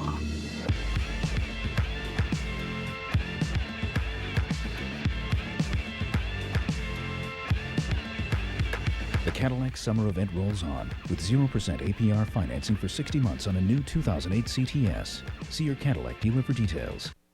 Bankruptcy, divorce, medical bills, repossession, late payments, back taxes. These all add up to credit busters. If you need a better vehicle but your credit's busted, help is only a phone call away. Call Key Auto Mall for car credit right now at 866-656-5658. Just pick up the phone and call. It's the fast, no hassle way to get automotive financing. 866-656-5658. If your credit's busted, fight back and get approved for a great car loan. It's time to get a newer vehicle. Call or stop by Key Auto Mall now. Welcome to Honda's ATV Planet. Today's episode, Power Steering, the chase is on. The team is out to track the tough Foreman 4x4 ES, the first of its species with power steering. They spot one, and the chase is on. Power steering gives it effortless handling, with no sign of fatigue. Then suddenly, it's gone. Another memorable adventure on ATV Planet. Hawkeye Motorworks, 7805 North Division Street, Davenport. Sports Night, every night on Comcast Sportsnet, fans' best friend. From the Comcast Sportsnet studios, it's a Cadillac Sports Update. Hi everyone, Gail Fisher with you. The Braves' Francisco Bueno received some not so bueno news today. He was suspended for 3 games and fined an undisclosed amount for throwing at Alfonso Soriano in the 9th inning of Game 1 yesterday. The Braves sent him to AAA this afternoon.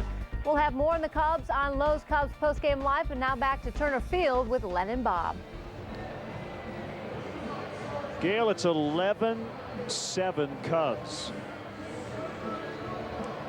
Top of the order for the Braves in the bottom of the 8th. And Gregor Blanco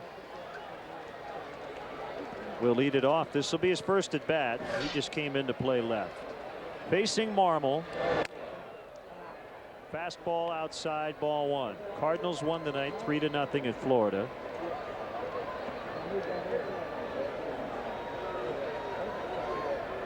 So they're now 7 back.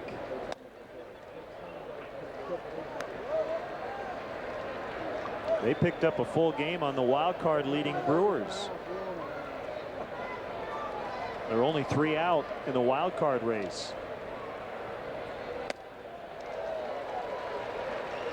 Counted up to 95, a ball and 2 strikes.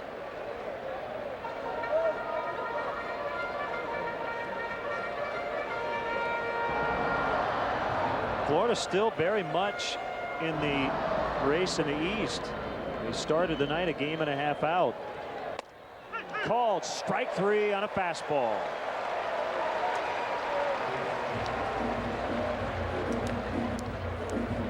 After the game, stick around for Lowe's Cubs post-game live. Get highlights of all the action and analysis from Dan Plesac.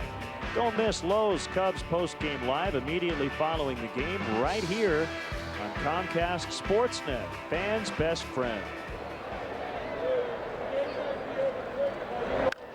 Prado pops it up. Derek Lee reaches over, makes a catch right over the railing near the dugout.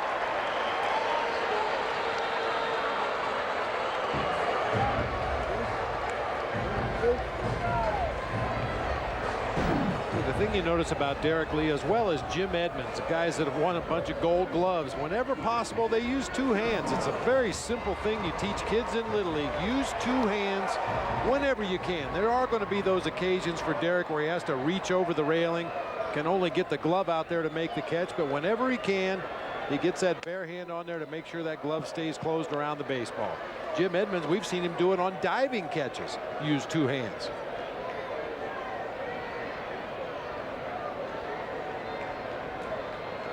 So Marmol gets to face Chipper Jones with nobody on and 2 outs. Good slider. 0-2.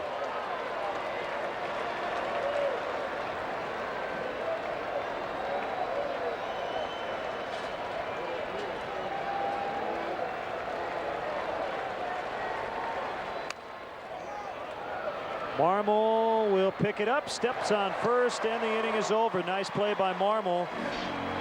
He came on, struck out Johnson to end the 7th. Goes 1-2-3 in the 8th. 11-7 Cubs to the 9th. Southwest Airlines presents A Lesson on Low Fares. Alrighty, let's see. Well, no big difference there. Guess it doesn't matter who I choose. Whoa, $25 second check bag fee. Well, that's kind of par for the $15 first check bag fee. What? Whoa. Well, $20 aisle seat fee. Oh, no. I'm not paying that. At Southwest Airlines, what you see is what you pay. Book your next flight on southwest.com. You are now free to move about the country. Show me what you tell me, now we sipping cold belly and we up inside the telly. Roll you jellies on your belly and that's spread up on your pillow. Bobby all inside your middle. This got me flipping like hotcakes on the griddle. When this hotel added Aflac to complement their benefits package, it made a big splash with the employees. Find out more at forbusiness.com.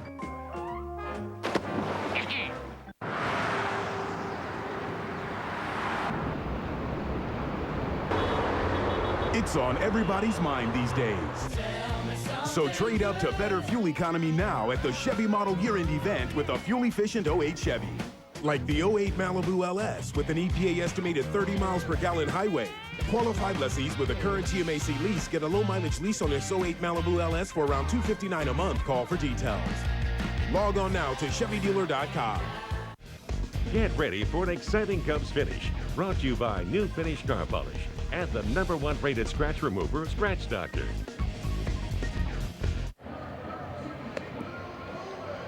Now the Feldco Cubs upcoming schedule will start a 3-game series tomorrow night. Cubs and the Marlins right here on Comcast Sportsnet, 6 o'clock Central. As Carlos Zambrano against Josh Johnson. Good matchup of righties.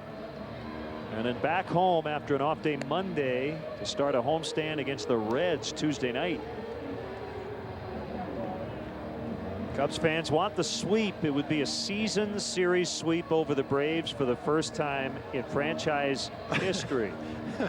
What was that? Bob sign on the right? Brentley-isms. Yeah, #1 was I'll take a foul ball anywhere but the big toe. #2 was yes, dear, you're right, I'm sorry. And I think the third one was give it to a kid. Very nice. I was focused on let's sweep them, but yeah, the one in the background. Bob Brentley-isms. Give it to a kid. Give it to a kid. Nicely done. Well, they've been pretty good about that here at Turner Field in this 2-day, 3-game series. A lot of kids going home happy. A lot of Cub fans going home happy. Ronnie Cedeno batting for Marmol against former teammate Will Oman. Here's the 1-0 pitch. 1-1.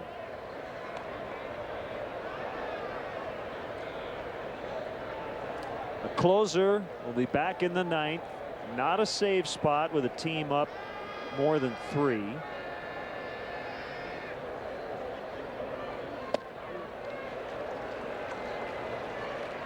I feel a little more sympathetic toward Kerry Wood today. As you know, I know you don't like to hear about it. I had a nasty cut on my finger today when I got to the ballpark, right on the tip of my left index finger. And Mark O'Neill used a lot of the same ointments and salves and magic elixirs that he used on Kerry Wood's blister, and managed to stop the bleeding and seal the cut, and it works. It works. Good to know. Ullman getting Cedeno on the swinging strikeout. Brings up Soriano.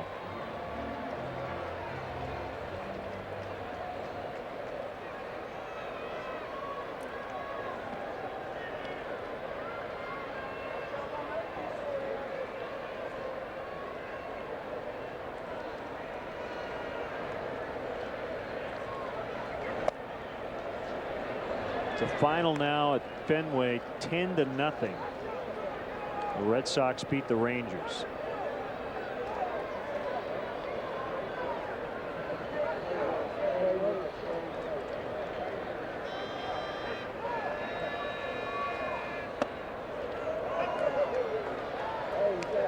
So let's add up the runs here. 37 runs for the Red Sox in that 3-game sweep. 21 for Texas, and all those runs came in the first 2 games. Pinball. Oh, you have to take your shoes off to count those runs, man. The Cubs in this series have scored 29 runs over the 3 games.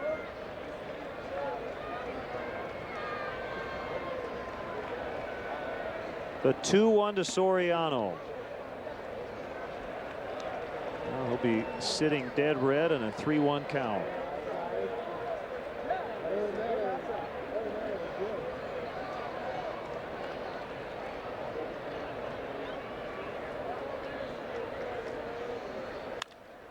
Lined in. Caught? Yes, caught. Third base umpire Ed Hickox made the call as Infante was able to get it before it hit the dirt. Now, second base umpire Ed Rapuano was actually behind the play. He couldn't really tell if that ball was snagged in the air or whether it short hopped the shortstop, so he immediately looked at the third base umpire Ed Hickox, who had a much better angle on it, and he indicated that the ball was caught in the air.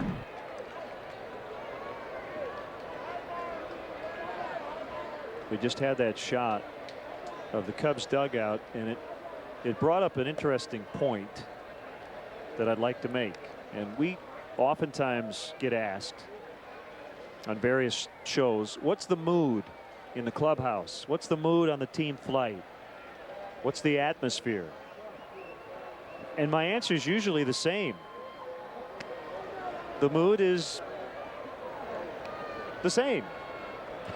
It very rarely noticeably changes.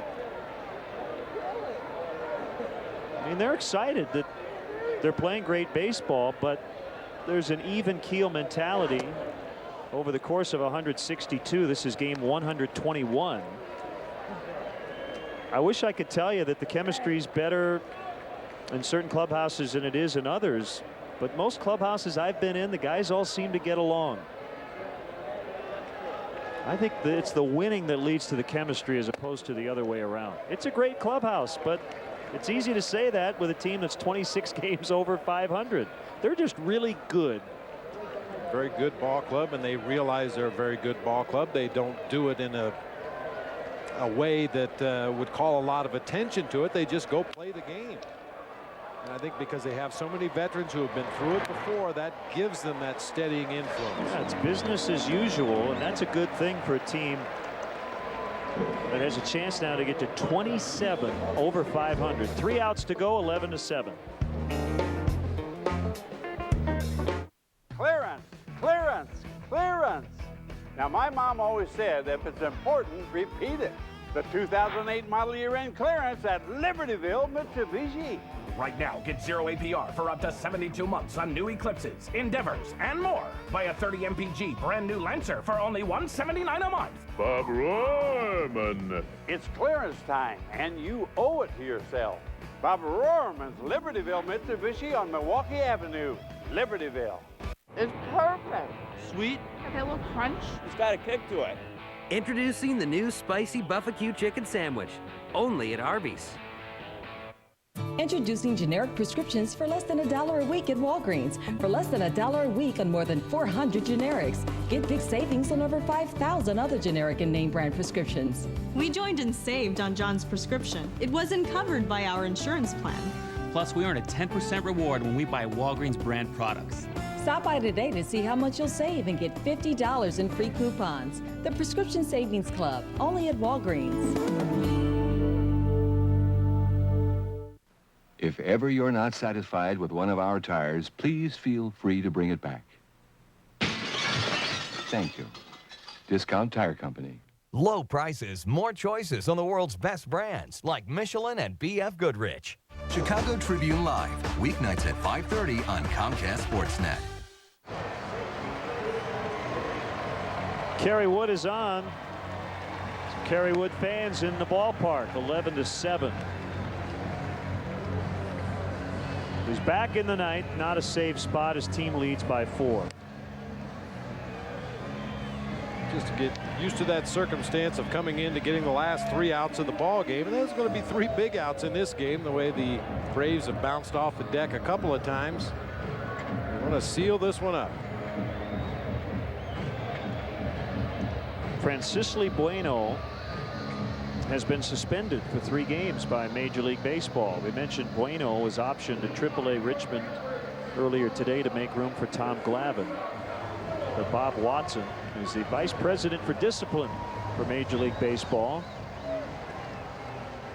Handed out the 3-game suspension to Bueno through a pitch, quote, in the head area of Alfonso Soriano. Knocked down by DeRosa, and he throws in time. That ball was scalded by Infante.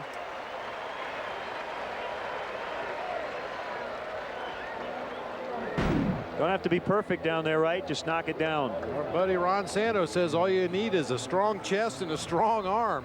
DeRosa was playing in to take the bunt away from Infante and barely had time to react to that ball and just knock it down. Stays with it. Strong throw. Easy out. Ball 1 to Kochman. Also want to mention Chris Carpenter will not start tomorrow for the Cardinals. He has a muscle strain in his shoulder. He last pitched against the Cubs at Wrigley Field and suffered the injury Sunday night. Grant Thompson will start against the Reds in Cincinnati against Bronson Arroyo. 1-2.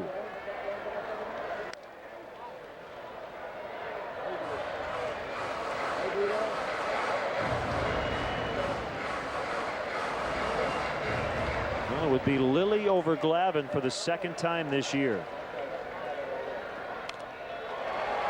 Kochman just got a piece of it.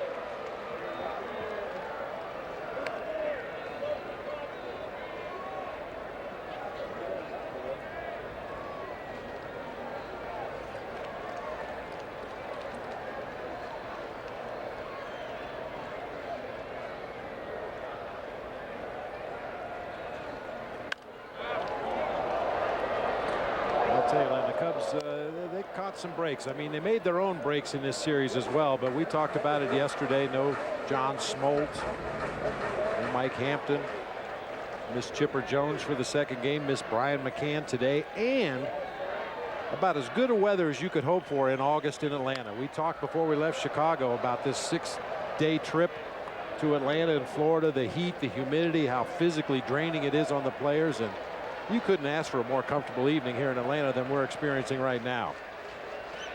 And no Tim Hudson. Well, the list goes on and on.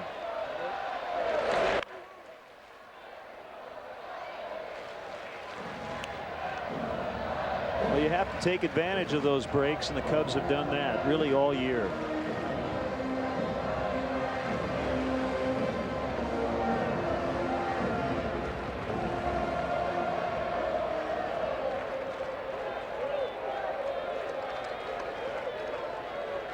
The Cubs haven't really opened the door much during this road winning streak. They have not committed an error during the winning streak on the road, which is at 7, and they're 2 outs away from getting it to 8 for the first time since 1945. July 1st to August 3rd at 45, they won 12 straight on the road. A win tonight would get them within a game of 500 on the road. Sliders outside.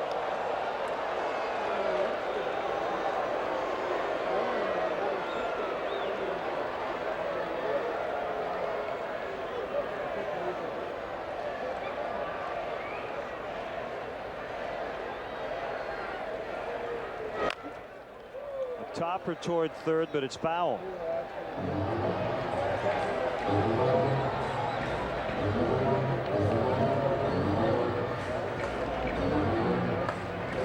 It's been a 10-pitch at bat for Kochman.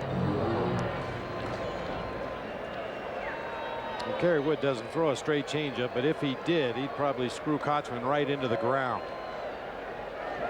He's in definite swing mode right now. A lot of hitters, when they get to 2 strikes, they make up their mind they're going to swing at everything.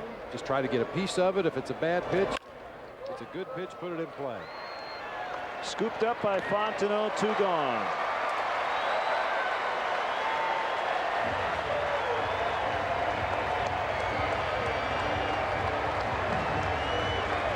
Brings up Francoeur, hit a 3-run homer his last time up. The producer of Cubs baseball on Comcast Sportsnet is Bob Albrecht. Our director, Dave Turner. Tamara Anderson is our associate producer. Our stage manager in the booth, Jennifer Thomas. Vince Hutcherson, our technical director. The executive producer of Cubs baseball on Comcast Sportsnet is Jim Corno Jr. Great work by our entire crew here in Atlanta. 3 games in 2 days. Cubs trying to win all of them.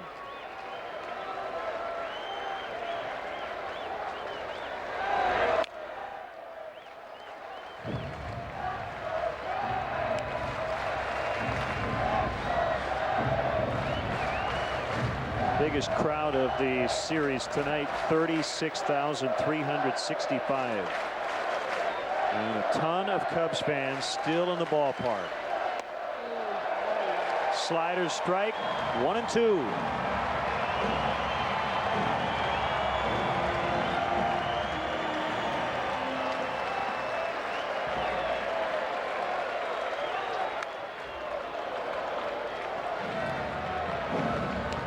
Tried to throw that high fastball that Francoeur loves to swing at. Just didn't get it up there quite high enough.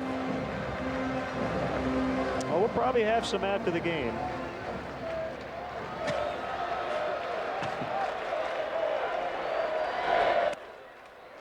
Two and two.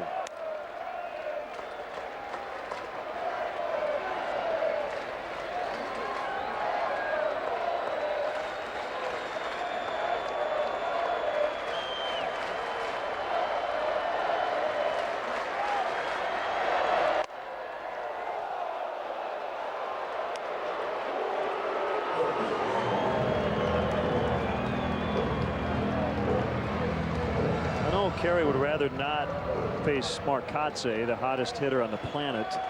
He's on deck. So a 3-2 pitch to Francoeur. Ground ball, base hit.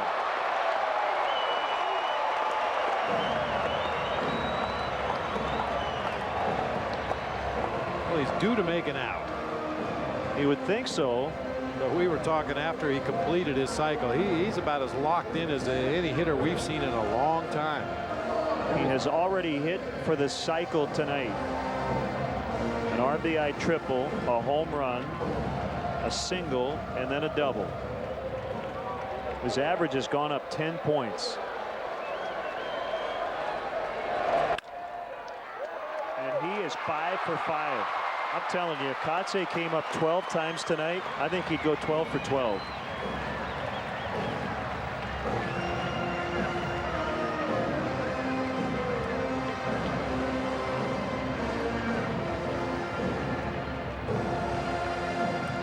You talked about Chipper making it look easy. Mark Katse is in one of those zones. You know, just about every hitter at some point in their career, at some point during the season, gets into one of those hot streaks. We've seen Fonzie do it. We've seen Aramis Ramirez do it. We've seen Ryan Theriot get hot for several games at a time, and which tonight has been Mark Kotze's night. It's the catcher Salmons. Brian McCann is on deck. He would represent the tying run, but he hasn't come to the plate yet. Slider strike.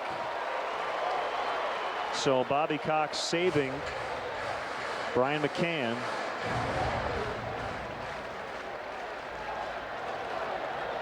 If Salmons can get on, tying run would come up. 1-1. Back-to-back 2-out hits.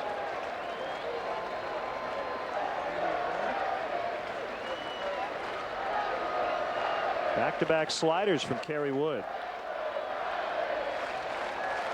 The kick and the 1-1. Fastball that time 2-1.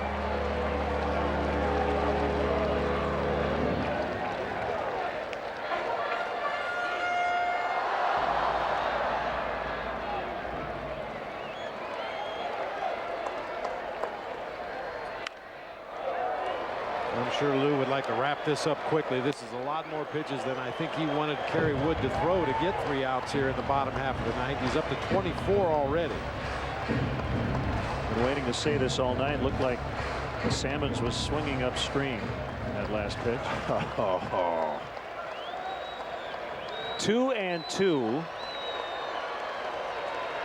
The pitch. Called strike 3. Cubs win. And for the first time ever, they have swept a season series against the Braves. They go 6-0 against the Braves. Their second consecutive series sweep on the road. For the first time since 1945, they have won at least 8 straight away from Wrigley Field.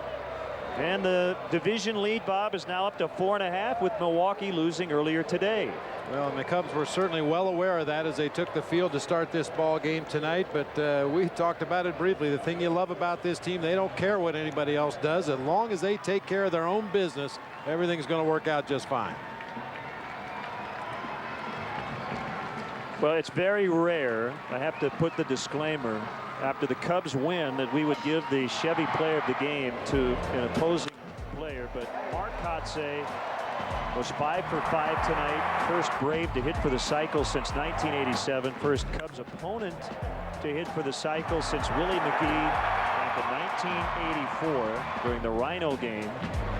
He's our Chevy player of the game. Well, besides, it would have been tough to pick one Cub because everybody helped contribute to this 11-7 victory tonight. But just a tremendous individual performance by Mark Kotze tonight for the Braves. Another Mark is standing by with Luke Stuckmeyer. Mark DeRosa, member of the victorious Cubs. All right, thanks, guys. Mark, you guys have struggled away from Wrigley Field early in the season, but that's 8 straight now on the road. What's key to success? I don't know. I mean, obviously, we scored a lot of runs this series. We got great pitching. We feel if we can score a few runs early and get on the board for them, they're going to find their rhythm. And that's exactly what happened the last 3 days. Our bullpen was terrific. Marmol was nasty. So all in all, great game. Hopefully Aramis is all right. Yeah, it sounds like he has just a hip contusion, so he will be okay. 29 runs in this series, but only 4 home runs. You guys manufactured some runs, too. Yeah, it was a lot of guys just getting base hits. It was nice to see Fukudomi get hot again. All in all, just great team wins up and down the lineup. To sweep a season series, something that's never happened against the Braves before, do you feel like now you take that momentum into Miami where you guys have struggled in the past? Yeah, we'd like to think so. I know my time here, Florida's given us fits, and rightfully so. They're a great group. It'll be a nice flight down there, obviously, after this, and we'll see what happens. All right, go get them in Florida. All right, guys. Guys, 1876, that's how long the Cubs have been playing the Braves. They've never swept the season series until tonight. Thanks, Luke. We're still trying to locate video from that first ever season series back 130-some years ago. What a series. And as Luke said, you really would like to carry that momentum over, and the Cubs have struggled in Florida.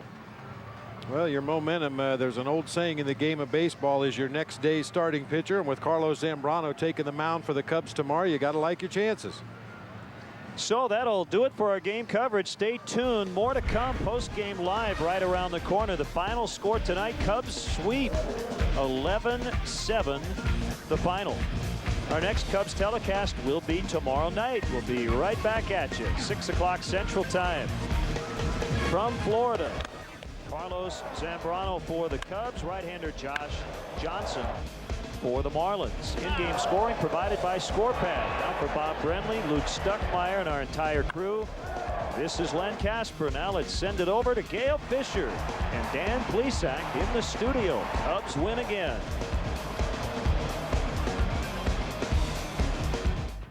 Well, we don't have Go Cubs Go on the road games, but we do have the big blue train. Mark Shanowski, Pep Boyle back in our downtown Chicago studios. Gail Fisher, Dan Plesac are on the platform ready to board the train that is Lowe's Cubs postgame live. The conductor taking tickets on the other side of the studio. He is ready to go. We hope you'll stick around after that show for Land Rover Sports Night. Luke Stuckmeyer is down in Atlanta with the team. As you just saw, he'll bring us all the clubhouse reaction to tonight's big Cubs win. And it was a history-making game for the White Sox this afternoon. We'll show you that memorable sixth inning and hear from some of the Sox sluggers. And the Bears switching uniforms signals the end of training camp. We'll hear from the players as they start their engines and hit the gas for the latest running of the Bourbonnais 500. Also, our Chuck Arfine explores the post-game tradition that's taken on a life of its own out on the South Side. That's right. Those stories and a whole lot more after the little engine that could. Lowe's Cubs post-game live is coming your way. Nice hat, please, Zach. You weirdo.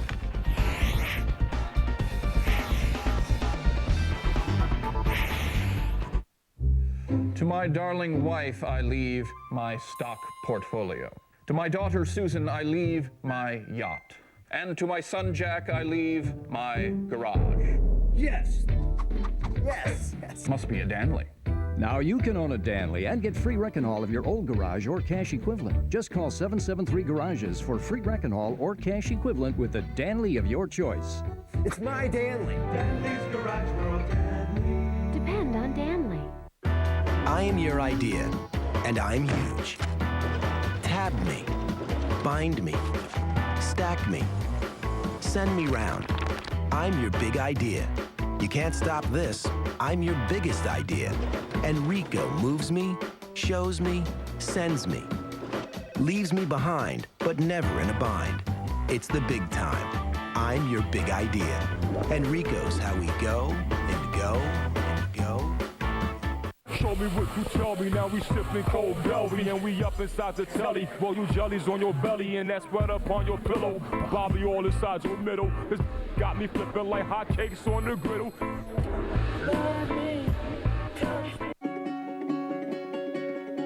People think the terms SUV and fuel economy don't mix. Truth is, a Buick Enclave crossover has better fuel economy than Acura MDX. It has an EPA estimated 24 highway MPG, and unlike the Acura, Enclave seats up to 8. Look it up. Plus, get the best coverage in America. Qualified buyers now get 2.9% APR financing for 60 months plus $750 purchase bonus cash on any 2008 Buick Enclave. See your local Buick, Pontiac, GMC dealer. Bank of America offers the opportunity to see Wrigley Field like never before. Take a 90-minute guided tour and see the press box, locker room, dugouts, and more. With the new expanded summer schedule, it's now more convenient than ever to experience beautiful Wrigley Field. Purchase tickets by calling 1-800-THE-CUBS or by visiting Cubs.com. Cubs baseball on Comcast Sportsnet is brought to you in part by Southwest Airlines. With Southwest Airlines, you're now free to be more productive. Visit southwest.com today. Menards. At Menards, you'll find big lumber yards, big selection, and big savings. And by your local Chicagoland Buick Pontiac GMC dealers.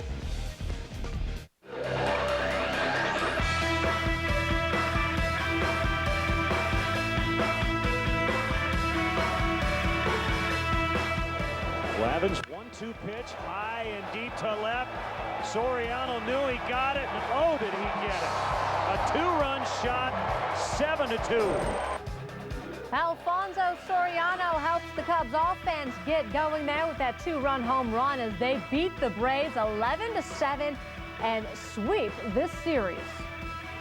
Hello and welcome to Lowe's Cubs Postgame Live. Gail Fisher and Dan Plesac here with you. The Cubs seem to own the Braves, sweeping this series and leaving even the biggest doubters with proof that this team is for real, Dan. Oh, there's no question about that. I think if you're a Cub fan and you've been following this team through game 141, with 41 games remaining, if you don't believe that this is the best team in the National League, you really need some help because they are just a real good baseball team. They're getting back to playing the way they were right before the All-Star break, very patient hitting, working deep counts, making pitchers throw strikes. They're very good at hitting with two strikes, and as long as their starting pitching stays intact, they're going to be very, very difficult for Milwaukee to catch. They're just a real good team, Gail. And things a little chippy between these two teams. We saw the tension even last year. It came again in this series as you see Francisco Bueno hitting Soriano in the 9th inning of Game 1 yesterday. And then Escobar is hit by Ted Lilly tonight. Nothing comes of it, but the benches will clear. And thankfully no ejections or no real problems. So this is turning out to be a nice little rivalry here. Well, it is. And unfortunately, the incident last night with Alfonso Soriano, he really brought a lot of that onto himself. And I know a lot has been talked about, not only in Chicago, but nationally about the incident about him hitting the ball off the wall last night and not running. You've got an old school manager in Bobby Cox. And one of the things the Braves have done historically throughout this terrific run that they've had is they have played the game the right way, and I think they took offense to that, and quite honestly, they probably should have. It's not asking too much when you hit a ball to go ahead and run, particularly when you're beating a team 8-2. I know Lou addressed that last night with Alfonso Soriano. Hopefully he learned his lesson, and if he hasn't, and if he does it again, he's going to continue, to be thrown at. That's just the way it is, but I think that incident hopefully is behind the Cubs and behind Alfonso Soriano, and they can get back to doing what they do best, and that's win baseball games. Time now for our Felco star of the game, with all due respect to Mark Kotsay, who was 5 for 5 and hit for the cycle for the Braves. This is a Cubs show, so we give it to Aramis Ramirez, who had 2 hits, 3 RBI. He also scored 2 runs. Unfortunately, though, Dan, he did go out in the 5th inning with an injury. As he was scoring a run, sliding into home plate, he got a left hip contusion. So hopefully that won't be too serious. Before that, though, he was on fire.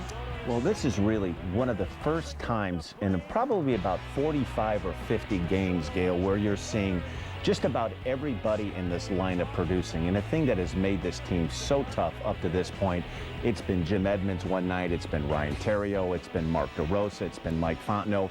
You can go up and down this roster, and everybody on this team right now has had a hand in helping this Cub team win some games.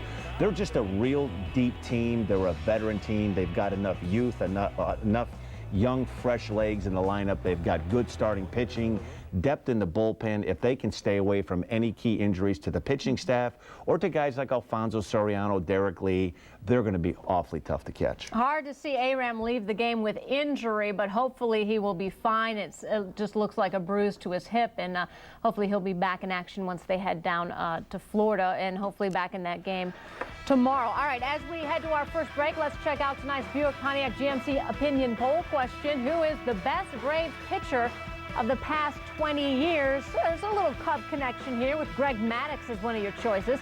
Tom Glavine, who you saw pitch tonight, or John Smoltz.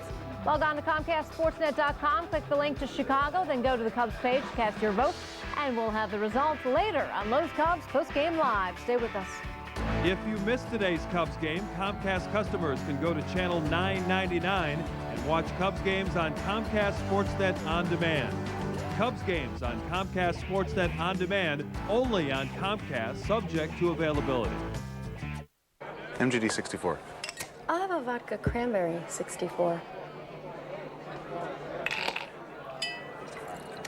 12 ounces, 64 calories. MGD 64, as light as it gets. People think the terms SUV and fuel economy don't mix. Truth is, a Buick Enclave crossover has better fuel economy than Acura MDX. It has an EPA estimated 24 highway MPG, and unlike the Acura, Enclave seats up to 8. Look it up. Plus, get the best coverage in America.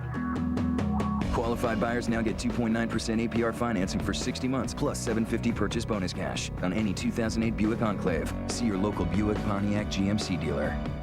Cubs baseball on Comcast Sportsnet is brought to you in part by American Chartered Bank. American Chartered, the bank for your business. Member FDIC, an equal housing lender. If ever you're not satisfied with one of our tires, please feel free to bring it back. Thank you. Discount Tire Company. Low prices, more choices on the world's best brands like Michelin and B.F. Goodrich. Hi, can I have an MGD 64, please? A margarita 64? Okay. 12 ounces, 64 calories. Enjoy. MGD 64, as light as it gets. Beverly and Laguna can't compete. Welcome back to Baldwin Hills. I hate that about LA. Everybody's trying to hate on each other. It only took one season to go from girly. I miss him. Don't tell him I said that. To grown. Sex. So do you want to do it or not? And the guys came to play. Yo, baby mama drama. You trying to be faithful? You're a teenager.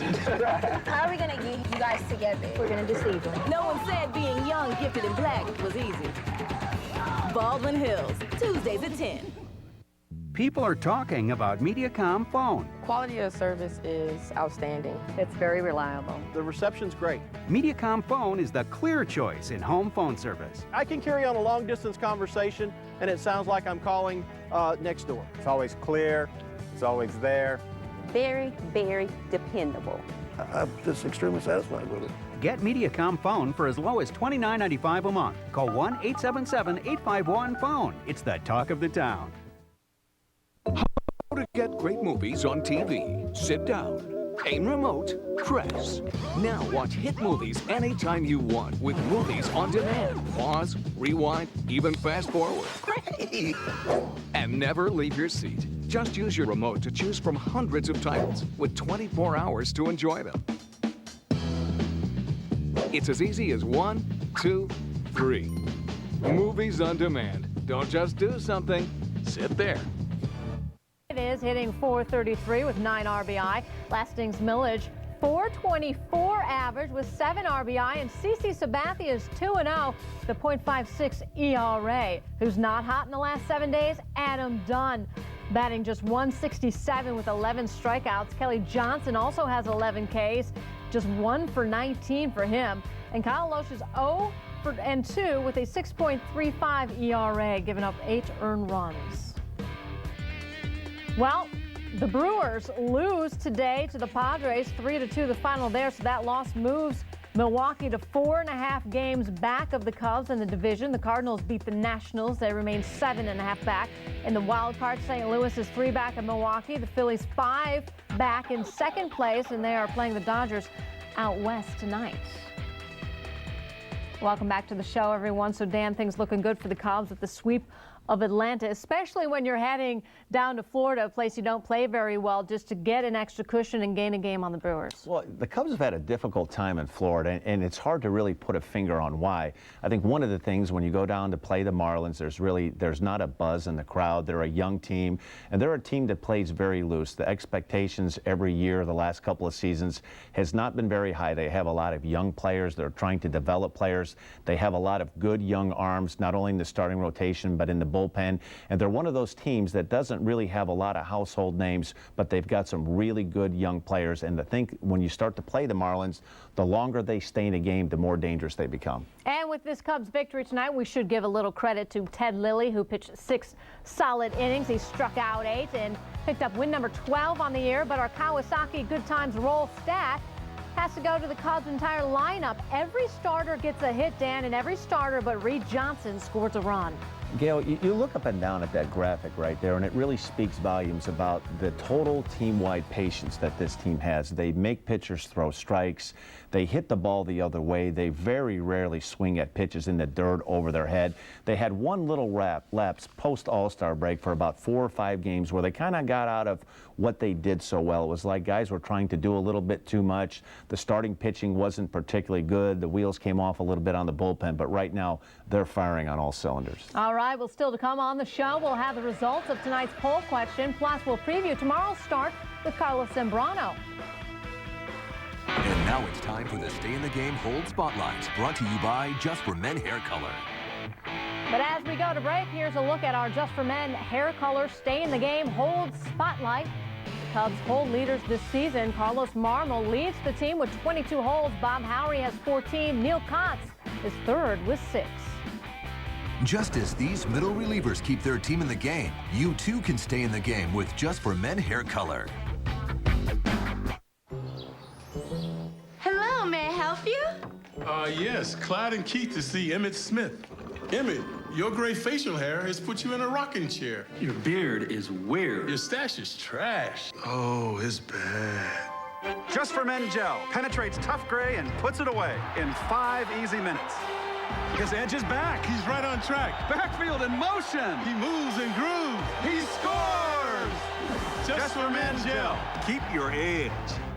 Introducing generic prescriptions for less than $1 a week at Walgreens. For less than $1 a week on more than 400 generics. Get big savings on over 5,000 other generic and name brand prescriptions. We joined and saved on John's prescription. It wasn't covered by our insurance plan. Plus, we earn a 10% reward when we buy Walgreens brand products. Stop by today to see how much you'll save and get $50 in free coupons. The Prescription Savings Club, only at Walgreens. Dr. Smith is a little more expensive, but he's board certified. Or there's Dr. Christoph. He isn't certified, but he's a fantastic golfer. So what'll it be? The choice is clear. When it's time to get your heating or air conditioning unit serviced, don't trust any old fly-by-night. Your family deserves the best. Call 4 Seasons Heating and Air Conditioning at 866-4Seasons. For all the right reasons, 4 Seasons.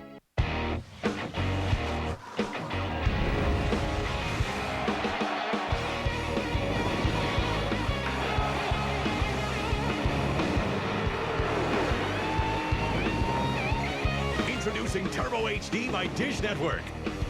The only 100% HD service, featuring 1080p VOD and the best HD DVR. Packages start at just $24.99 a month. Turbo HD by Dish Network. Fuel efficiency, durability, safety. Of all the great things Nissan brings you, this is the most thrilling. The bottom line. Nissan's model year-end sales event. Get $1,500 cash back on the 33 MPG Sentra or $199 lease on the 32 MPG Altima. Event ends September 2nd. That's the bottom line. Nissan. Welcome back to Lowe's Cubs Postgame Live. Earlier in the show, in our Buick Pontiac GMC poll question, we asked who is the best Braves pitcher of the past 20 years. It is a Cubs show, everyone, so 78% of you say Greg Maddux. Wow, overwhelming favorite over John Smoltz and Tom Glavine. All right, we have to look ahead to tomorrow's starter for the Cubs. It is Carlos Zambrano, who's been absolutely struggling. And Dan, we're a little bit out of time, but give me 10 seconds on Big Z. In his month of August, he's had 2 starts in this month and an ERA over 9. Well, you have to be a little bit concerned because his last start against the Cardinals, he just didn't really have it from the get-go. None of his pitches were really sharp, very few swings and misses. And one of the signs when he's throwing the ball really well early, Gail, he gets a lot of quick outs, and you'll see a lot of swings and misses. A lot of pitches over the middle of the plate, didn't have that really explosiveness on his fastball. Very hittable. All right, he will be opposed by Josh pitching very well for the Marlins as they open up that series down in Florida. For Dan Plesac, I'm Gail Fisher. Sports Night with Pat Boyle and Mark Shanowski is coming up next. Thanks for watching. Cubs Postgame Live is presented to you by Lowe's. Let's build something together.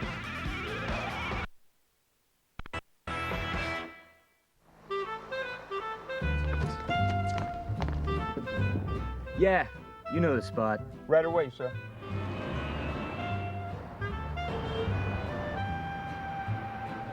Welcome to Giordano's. Your table's ready. Thank you. How's everything? Fantastic. What's your secret? It's the fresh ingredients, and it's been so for the last 30 years. We made it good. You made it famous. This quote of the week is brought to you by Nationwide agent Jeff Vukovich. For an insurance quote for auto, home, life, or business, please call Nationwide agent Jeff Vukovich at 847-825-4783. Something in the way you move, little darling. Yes, there's something in the way you talk that make me realize there's something in the way you move that make me. The 2008 Volvo S80 luxury sedan. Get together with yours at the Volvo Model Year-End event. Now's the best time to get an 08 Volvo. Event ends September 2nd. Receive an automatic 10% rebate on anything at Menards, even sale prices when you use your big card. All Moen bath faucets are on sale. This two-handle Lexi model has a chrome finish, only $69. This High-Arc Bay Hill model with a brushed nickel finish is only $99. Add style to any room with Mohawk area rugs with 100% olefin for long-lasting durability and stain resistance. Choose from 8 styles, only $38.87. Menards, dedicated to service and quality. Save big money at Menards. Mediacom Online. Think you've got what it takes to handle the fastest internet? Not that DSL stuff. We're talking 5 times faster. We're talking unbelievable streaming video, instantaneous downloads, outrageous online gaming, access to premium websites, Disney Connection, and ESPN360.com. Like I said, it's not that DSL stuff. Get the fastest with Mediacom Online. Now just $19.95 a month for a whole year. Call 1-800-CABLE-TV. Showtime on demand. Great TV when you want it. Whoa! Catch new seasons of the shows that critics are raving about. The Chicago Tribune says thank heaven for Penn and Teller. They're great. Bang!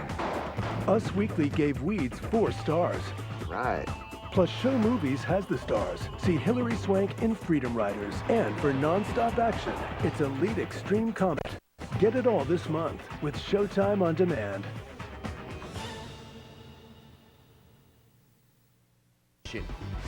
If you think 4 is nice, how about doubling it? The Cubs go for number 8 on the road. Could they cash in with Ted Lilly on the bump? No, that's not Rex Grossman wearing number 8. The number switch marks the end of Bears training camp. William Jackson was there as the players bid a not-so-sorry farewell to Bourbonnais. The sun is coming out. That means it's time to go. The captain has turned off the fasten seatbelt sign, so stay put. Sports Night starts right now. This is Sports Night, presented by Land Rover. Live from the Comcast Sportsnet studios in downtown Chicago. Greetings and welcome to Land Rover Sports Night with Mark Shanowski. I am Pat Boyle. Before the Cubs tackle that whole 100-year World Series drought thing, why not cross off a record that has existed for 132 years?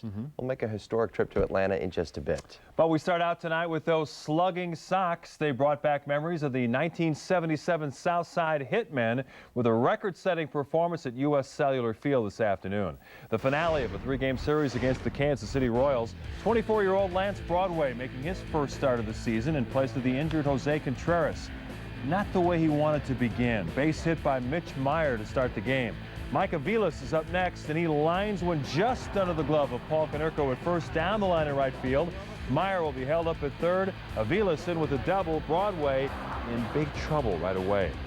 A couple of batters later, Jose Guillen lines one back through the box. Meyer and Aviles will come in to score. It's 2-0 Royals, and the fans from the matinee getting a little bit restless. Broadway then walks Billy Butler on 4 straight pitches. That doesn't help the mood either. But the rookie would recover. Watch this. He picks Guillen off as he tries to steal third. Guillen doesn't agree with the call. He thought he was in there, but he's not going to win that argument. End of the inning. The bottom of the second we go. Sox come right back. Runners on the corners for the OC, Orlando Cabrera. Base hit to left. Juan Uribe comes in to score. That makes it a 1-run game. 2 batters later, the base is full for the all-star left fielder Carlos Quentin. He strikes out on a bad pitch. There's 2 outs. Sack still packed for Jermaine Dye, and J.D. delivers.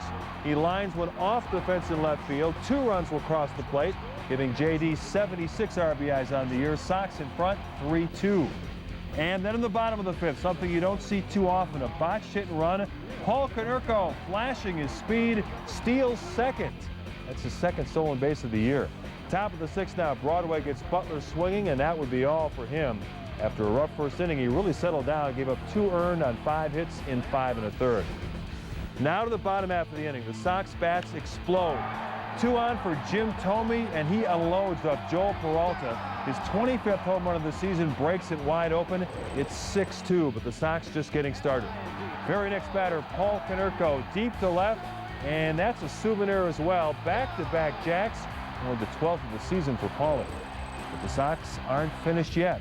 Alexi Ramirez is next, and he tees off. The first time all season the Sox have gone back-to-back-to-back. It's now an 8-2 ball game. The Royals call to the bullpen. They bring in Robinson Tejeda, and he can't keep the ball in the park either. This time it's Juan Uribe taking him out. The Sox set a franchise record with 4 straight homers. Also ties a major league record as they go on to blow out the Royals. 9-2 is your final score. Might not be quite as dramatic as the 4 straight Sox homers, but did you know Carlos Quentin also tied a major league record today? He was hit by a pitch for the 6th game in a row. Quentin had sat out the last 2 days to rest a painful forearm from one of those plunkings. Chris Bowden has our post-game report from U.S. Cellular Field. After small balling their way to Wednesday's 4-0 victory and a 3-2 lead through 5 1/2, the Major's top home run hitting team had liftoff in the 6th, nearly putting the hovering air show practice in danger with the club record and major league record tying 4 consecutive homers just 10 pitches apart. Well, I never seen one before. I mean, I think he come in the right time, and I think those guys. Every time I say, every time they're in the play, they're in the scoring position. That how we have a lot of guys that can hit the ball at the ballpark, but I just that's nice to see. And the moment it come, it was great. It was great to watch. We kind of exploded, and it was a big win for sure. It's kind of cool to sit back and watch all that happen. Obviously, I think the toughest one's got to be the 4th one. I mean, they changed pitchers, and no one was really thinking about it. I don't think any of them. It just kind of happened before we knew it, and. It's I can get tied a record. I'm not sure, but I think it was. I don't think anybody's done it 5 in a row. But yeah, I mean, just out of nowhere. Second in that line was Paul Konerko for his 3rd hit of the day. The captain's now 10 for his last 25, and set a new career high with his 2nd stolen base. All just trying to be a factor in this final 6-week push toward the postseason. I'm just, like I said, trying to help when I can. I mean, triple stolen bases, I got it all this year except for the stuff I'm supposed to do. I just want to help on that given day, and that's it, really. I mean, I'm not trying to get any ahead of myself in any facet of the game. Just trying to play what's in front of me at the time. The fireworks show wound up overshadowing the Broadway show after allowing KC's first 2 runs of the series in the 1st and needing 53 pitches to get through 2. Lance earned applause for keeping the lead into the 6th, and then a ticket back to AAA, and the most unusual of thank yous for helping keep the Sox in first place. I proved that I can do what I can do and handle that and just let the defense work for me. I think hopefully they'll have the confidence that if they absolutely need someone to know that I'm going to give it my best and have confidence out there on the mound. But whenever they need me, I'll be back in Charlotte. Having fun there, too. The final numbers on this sweep equate to Royal domination, outscoring KC 22-2 in this sweep. That after allowing 23 runs to Kansas City in the final 2 losses 2 weekends ago at Kauffman Stadium. Now a quick trip out west this weekend to the Sox personal haunted house, Oakland, where they have dropped 27 of their last 33 meetings to the A's. With the White Sox, Chris Bowden, Comcast Sportsnet. Chris, thanks a lot. Now here's a look at the list of the other 5 major league teams that managed to belt 4 consecutive homers. Not surprisingly, it's happened in each of the last 3 seasons, known for the home runs. Boston doing the trick last year with the Dodgers banging out 4 straight in 06, and ironically, Toby Hall was a member of that Dodger team. He tried to make it 5 in a row this afternoon, but couldn't get it done. The Milwaukee Braves were the first team to turn the trick. That happened back in 1961. So taking a look at the updated AL Central standings, the Sox are now a full game ahead of the idle Twins. Minnesota should really fatten up with the last place Mariners coming to the Metrodome over the weekend. Detroit did win this afternoon, but the Tigers are on life support. They're 9.5 games behind the White Sox. 1908 is a date every Cubs fan is fully aware of, but here are some other dates the Northside faithful may not know about. 1945, that was the last time the Northsiders won 8 in a row on the road. 1876, that was the year the Cubs started playing the Braves franchise. Until tonight, had never swept the season series against them. And lastly, June 10th, 2007, that's the day Ted Lilly lasted just 10 pitches against Atlanta. Cubs would get going early in this one against Tom Glavine and the Bravos, a game you saw right here on Comcast Sports. The top of one base is Juice Reed Johnson. A little base knock up the gut. Coach K comes in to score. The Cubs are on the board early. Very next batter, it's Giovanni Soto. He gets the walk and the RBI to boot. Cubs lead 2-zip after the first frame. Ted Lilly is in a jam early on. Bottom 2 bases loaded. Lilly strikes out Yunel Escobar. It's a huge out for Lilly there to get out of the inning. Top of 3, Cubs offense adds on. Aramis Ramirez, a 3-run shot, his 20th of the year. The Cubs take a 5-1 lead. Top of 4, Soriano at the plate. Now he can pose and jog. The 2-run shot, Soriano's 22nd. The Cubs take a 7-2 advantage. Take another look here. Full extension, and he admires it. So much for that talk from Lou. Never do it again. 7 runs allowed. The worst outing of the season for him. Top of 5, 7-4. Soto flies to center off of Buddy Carlisle. Kotze has no idea where it is. Falls into play. Ramirez racing for the Pentagon. The relay is up the line. Ramirez is safe. Cubs score. Aram, though, hurt on the play. Take another look. Lands on his hip. He'd leave the game with a hip contusion. Bottom 6. Lilly still out there with a 9-4 lead, but first we show you what went down back in June 10th, 2007. Lilly against Edgar Renteria and gets tossed after facing just 3 batters. Never received a warning in this game. Benches would clear. Lou couldn't believe Lilly was tossed that quickly. We flash forward to tonight. 6th inning, Lilly against Escobar, and pretty similar pitch. Welcome to Lilith there. Yunel is not happy about it. Benches would clear. No ejections this time. Eventually order was restored and the inning would continue. Next batter, Martin Prado. And Lilly strikes him out with a high heat. That was hot. Lilly struck out 8 on the evening. Top of 7 after allowing a 3-run homer. Bobby Howry serves one up to Kotze. 1,500 career hit for Kotze. He's in with a double. He hits for the cycle. It didn't matter. Bottom 9, Kerry Wood in a non-save situation. He gets Clint Salmons to end it. The Cubs sweep the Braves.